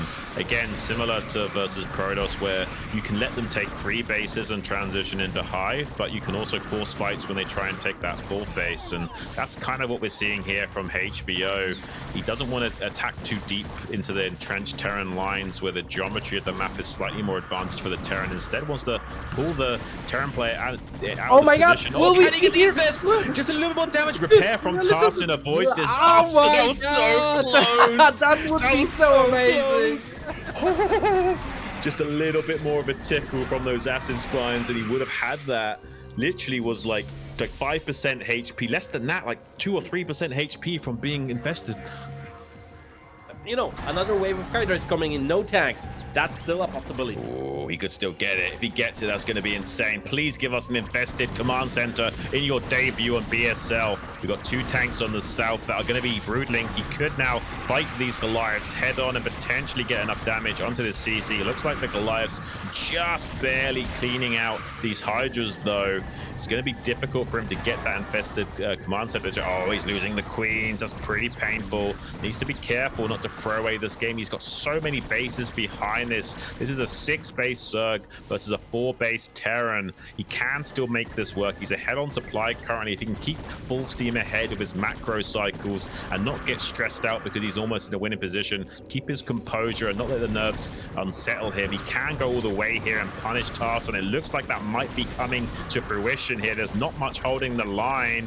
Oh my gosh, we might be seeing an infested command center. There's a few tanks moving up, but he's got more than enough brooding energy to kill all 3 of those siege tanks. There's a 4th one showing up as well. I think he's got just barely enough queen energy left. Okay, no, he hasn't got enough queen energy to kill this last final tank. This last tank is a bastion of hope here for Tarson. Target the CC! Target the CC! He gets you see that? The queen died before it connected, so it didn't count. He didn't get the target on the command center as well. There's more Hydras flooding. He's desperately trying to lay down mines in the wake of this potential rally point position. He's getting some more tanks shuffled up here. Some Hydras hitting the rally point of the Terran to disrupt reinforcements as well. He's trying to move forward to break this siege tank line. He's not quite got enough to do it. He's got some more queens here, but only 2 or 3 of them have broodling energy almost, so it's going to be tough to break this Terran line about perfect execution. I really love the target the CC. That's the, you know, this kind of additional mission in the game. I mean, it certainly is a great optional objective to go for. It would certainly give you a lot of style points as well, regardless of whether or not you win or lose. I think HBO is certainly going to be winning a lot of hearts and fans over with his performance here in his debut of the Bombastic StarLeague. He's certainly winning my heart over. Yeah, I must say, never saw his BSV, and I really enjoy it. Queens. Yeah, it's looking pretty good. Like 10 plus 10 points if there will be an infested command center. You will win. Yeah. Okay, just 4 tanks he's got to break through. Here come the queens. They have more than enough energy to start blanketing on top of these tanks and thinning out the defensive line of the Terran. But so far, doing a pretty good job is Tarson at dealing with most of the Hydras that are supporting on the ground. So still not enough to break through and kill that command center, or at least get an infestation on it. It would be so clutch. It is another run by from HBO to the rally for the Terran. Look at how fluid Tarson's being though, getting those tanks back down to hold the line against those beautiful laying of mines as well to prevent those Hydras from getting on top of those tanks. Just really impressive. It's 3-2 upgrades for HBO. I think Tarson's about to get his 3-3 online. It should be done. Okay, it's 3-2. So now he's pretty much set up for the late game. He doesn't necessarily need that 3 armor, but the +3 weapons is a pretty big deal. Giving that arc-like shot cannon a total of 85 damage is pretty insane. You said that how Tarson is fluid. That's so contradictory to the conventional understanding of a Terran player, right? Right. It is. Usually they're so rigid and they could like barely do any dance moves, but he's doing a good job of keeping his army moving to where it needs to be. Maybe he's watched enough of those TikTok dances where he's able to stay a little bit limber.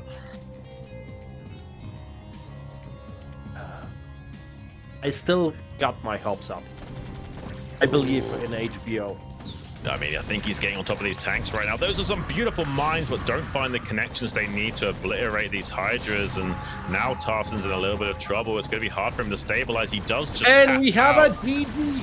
Oh my god. Wow. HBO is breaking through the bracket and has somehow, some way eliminated Tarson. That is bonkers. I did not expect an upset of that caliber to be transpiring, but we have it here today. My hopes and dreams have been met with a quick 2-0 victory from HBO, pushing through to the round of 20 alongside TerrOr. I mean, that's insane, Mazza. Amazing. Amazing. Imagine a debut like that. It can't get any better. That's crazy. No, that's just you couldn't pay for something like that. You know what I mean? Like that's just insane. That's crazy. He's knocked out one of the best versus Zerg players in the entire tournament. I mean, wow. And What? it was very confident. It wasn't Right. like a crappy game. It was very confident. He came We had, close like, to investing a command center. I mean, it was crazy. Yeah, really nicely played, nicely executed. GG's, congrats to HBO. Really amazing play. Wow, almost speechless by that, guys. Really impressive showing for him. He showed such dominance against Spine in that versus Zerg mirror matchup as well. And being able to get a 2-0 victory over Tarson in Tarson's best matchup and eliminating him from this round of 32. I'm surprised I'm saying those words. It doesn't sound right when I say them aloud, but it is what happened. It's kind of blowing me away that he's playing that good in his debut performance. Clapper for him, guys. Claps in the chat. And we need to remember that he didn't lose to TerrOr, right? Right. It wasn't let to all lose. It was wasn't 1-2, right? Yeah. 1-2, and those were interesting games also. So a debut like that, congrats and GG to HBO. Yeah, no, really stellar stuff from him. Well done to you. Really representing the Polish scene as well. I would say, I've said this to Zero in the past, that Poland is like the Korea of Europe in terms of StarCraft. Maybe we had always a really good team in Poland. A lot of good players. I was always laughing that we didn't have cash for better computers to play better games. But now, but now I feel there's no better game than StarCraft. So, yeah.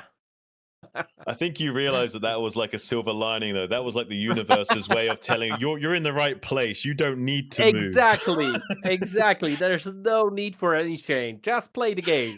If it's not broke, don't fix it, guys. The Polish community have definitely brought us some of the best players in the foreigner scene and continue to do so, especially with HBO coming out from the woodworks and showing us that there's even more talent underneath the scene that we've not yet discovered and maybe can continue to keep discovering. I'm so excited for the StarCraft scene as a whole. Always good to have new faces in the game. Yeah, that's for sure. Well, guys, this has been crazy today. We're getting one last look at these players' statistics behind us. Not that it matters anymore. Apparently, HBO is not a picky eater. I guess he's happy to eat any player you throw him his way. And apparently, Tarson tastes pretty good. Oh, amazing. That's amazing. Again, yeah, I'm really blown away. Yeah, GG's, really guys. nice. Well, I've been John. With me, Mazza. I hope you had a good time casting with me today. I had a good time casting with you, Mazza. It was amazing. Thanks, Jun. Yeah, well, we're going to go in a few seconds here over to our Patreon page. We do have another group coming up after this, though, don't we? Is it Group E with Gypsy coming up? I think we're doing a double group this evening. Am I right, Zero? Okay, yeah.